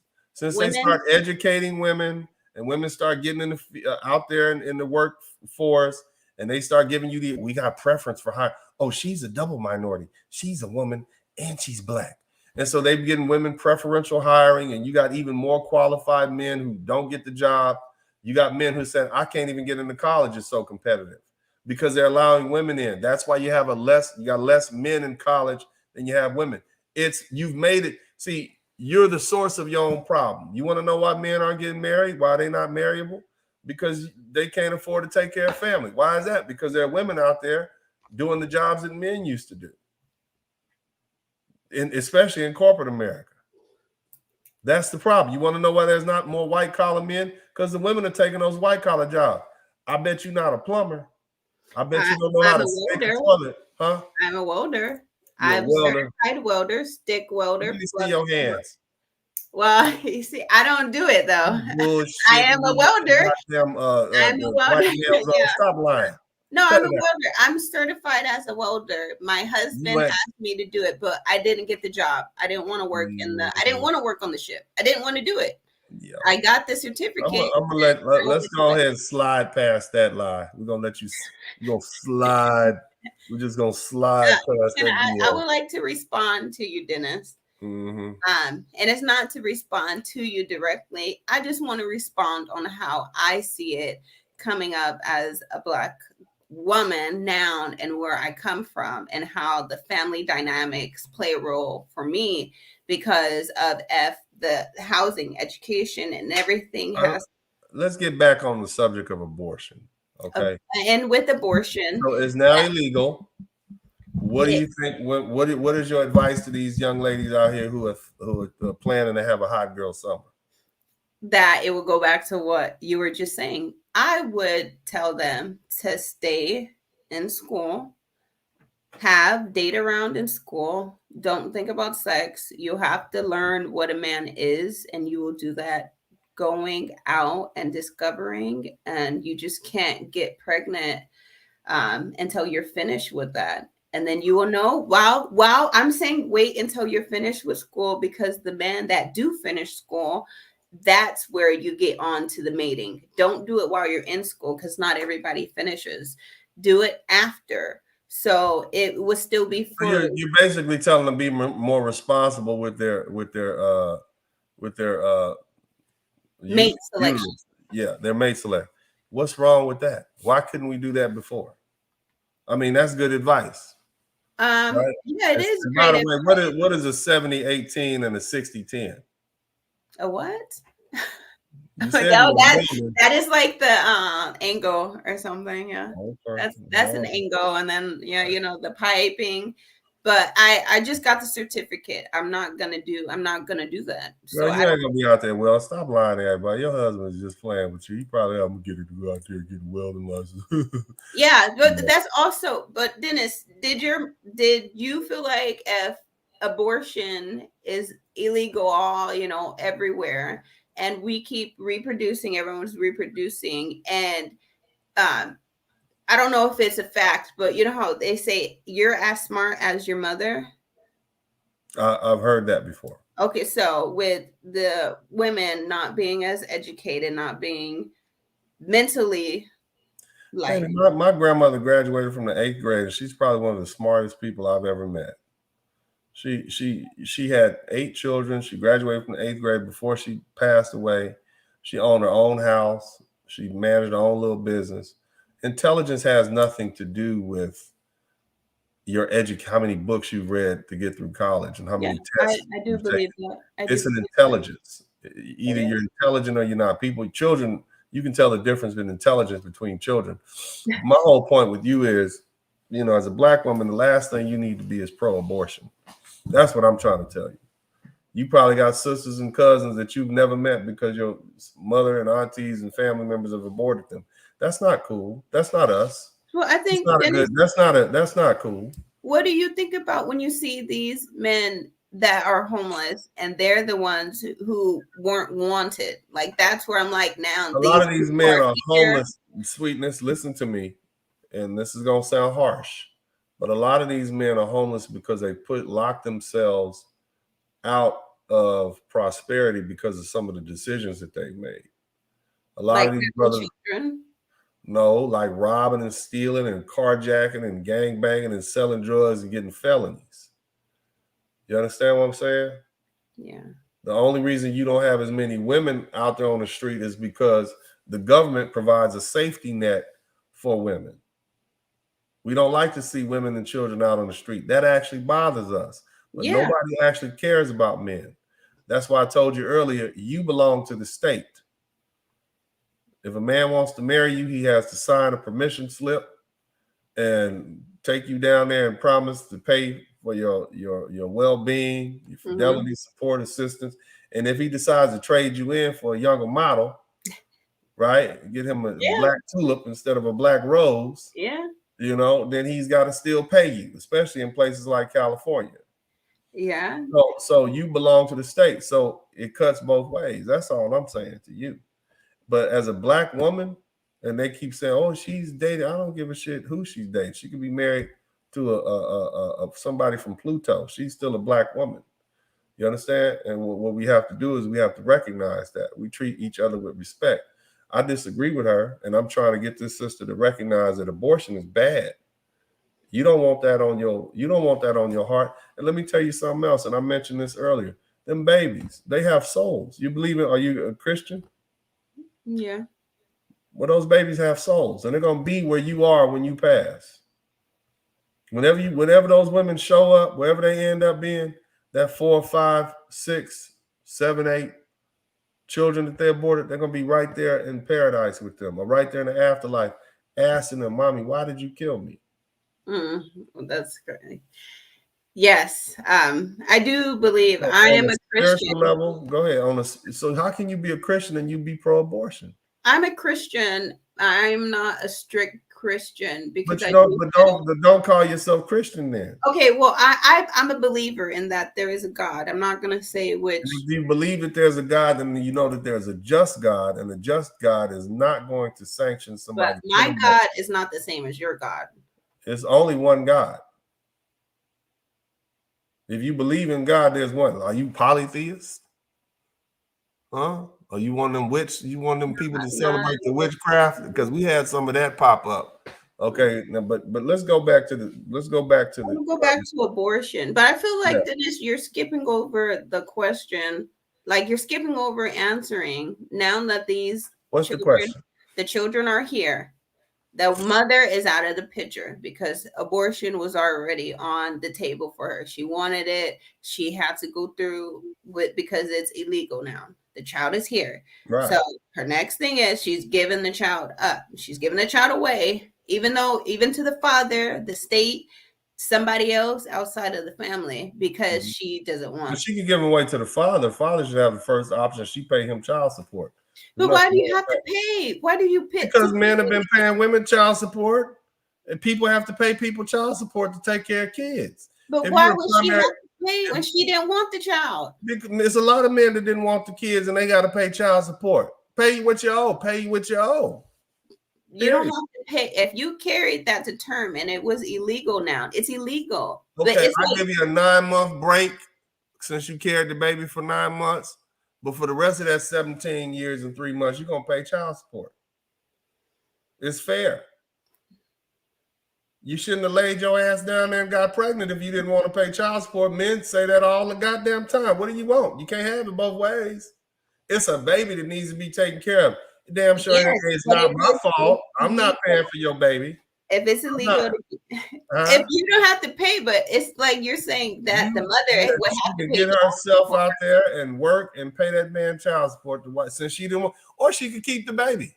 Well, yes, you know what? That would be a better option. I bet it would be. I bet it would be with yourself. Well, since you're saying that, because if the woman would have to pay child support, now and I think that it will be more like, I'm not going to want to abort. I'm not going to give up. But in the end, am I going to be taken care of? And guess what? They're going to make sure they have children by men who can help take care of that baby. It is still. Or they're going to suffer the consequences. Either one, everybody else around them learns. But if the man even can't take care, it will still be the government. It's still going to fall back on the taxpayer. You're going to get rid of that too. Okay? Well, get rid of that first, and then of that. Abortion will be out of, then it would be something that I wouldn't care for. I'm thinking when these children are here, because they cost money. Even the child support, and like you said, when the women don't have that education as a man, because the women don't have these white collar jobs, because this woman you don't need a white collar job. Get your little. Go back to doing your welding. Get on out there on one of these. I don't want to do that. I don't want your husband his child support. That's what you need to do. Stop. Hey, you got to pay. You're gonna have to pay. Black Rose, I want my money. Okay, he want his money. Pay that man his child support. You don't want that baby irresponsible. If the man, I think mama, pay your money. That's what you do. Anyway, I appreciate y'all. I think we've talked Black Rose out, and I appreciate her. Thank you so much, Black Rose. Thank you. She's a married woman. She got a baby. She got a ring on her finger. That's what I'm talking about. I like that. Anyway, you guys, if you appreciate this conversation, hit the number 1 button. Thank you guys so much. It's been a great conversation. We are past the 2-hour limit. If y'all like what I'm doing here, you like this conversation, make sure you subscribe to the channel. I got a special one coming up tomorrow. Y'all right. She didn't like the idea of women paying child support. That was But either way, man, God bless you. I love you guys. Shout out to everybody who's here. Perfect Blackness, Devin, my man 8020, what was it? Young brother with the All Game podcast, my man MC Recovery. Thank you guys so much. I appreciate y'all, man. Shout out to all my folks who contributed to the Super Chat, the Cash App, and the PayPal. Look, I think we all agree that abortion is morally wrong. I don't think anybody's disagreed with that. The question before was whether or not it was legally wrong, whether it was unlawful. Well, people said they had a right. I had a right. I have a right to abortion. Now that right is going to be stripped away from you. So you no longer have a right. So now you're free. You're free to do the right thing because morally you were conflicted. It's just like gambling. Gambling is legal in states like Nevada, but it's still immoral. And so now that that right has been stripped away from you, like, now you're fine. Now it's an easier decision. There will be consequences. Okay? There will be consequences. There will be consequences for these decisions that are made. A lot of these women have not been forced to suffer the consequences of their decisions of having children or allowing themselves to get pregnant. Yeah, it's easy to blame the man, but at the end of the day, lady, you decided to let that man have sex with you. So, and here's the other thing. Before y'all start saying, well, some women are RAPE, that's such a small percentage. It's infinitesimal. Even with the ones that are having children by family members because of incest, it's such a small percentage of the abortions. The vast majority of these women are having children with men. They're getting pregnant with men that they had consensual sex with as adults. And then guess what they do? They decide, well, I'm going to go down to the clinic and use that as a method of birth control. That's what's going on. So what we need to do, family, is we need to recognize what this is. And another thing, this is not something that we want to allow ourselves to be the face of. You Black American women, you brown women, you Hispanic women, don't let these white folks throw you out there and say, we're doing this for you. They don't care about your Black sons. They don't care about your Hispanic sons. They don't care about you like that. So don't allow yourself to be used in that regard. That's not fair. Now, a lot of these women, they try to make excuses. You heard the one lady, she came in, oh, they're abused women and they're having children. Well, you entered into that relationship. What does the baby have to do with that?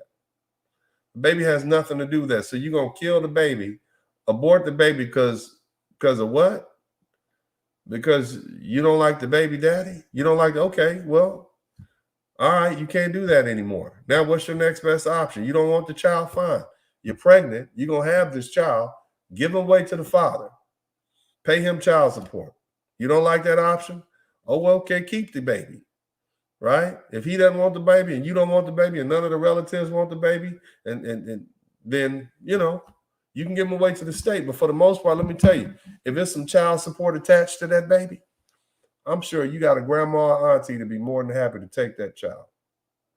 So I personally am pleased with the direction that the Supreme Court has gone in this case. I think it's the moral thing to do. It's the moral thing to do. And I want to live in a country that is moral and upright. Because, see, there was a time when slavery was legal. Just like there's a time when abortion was legal. There's a time when slavery was legal, but it was immoral. And that wasn't good for us as Americans. Now, abortion is illegal, or soon will be, and it is immoral.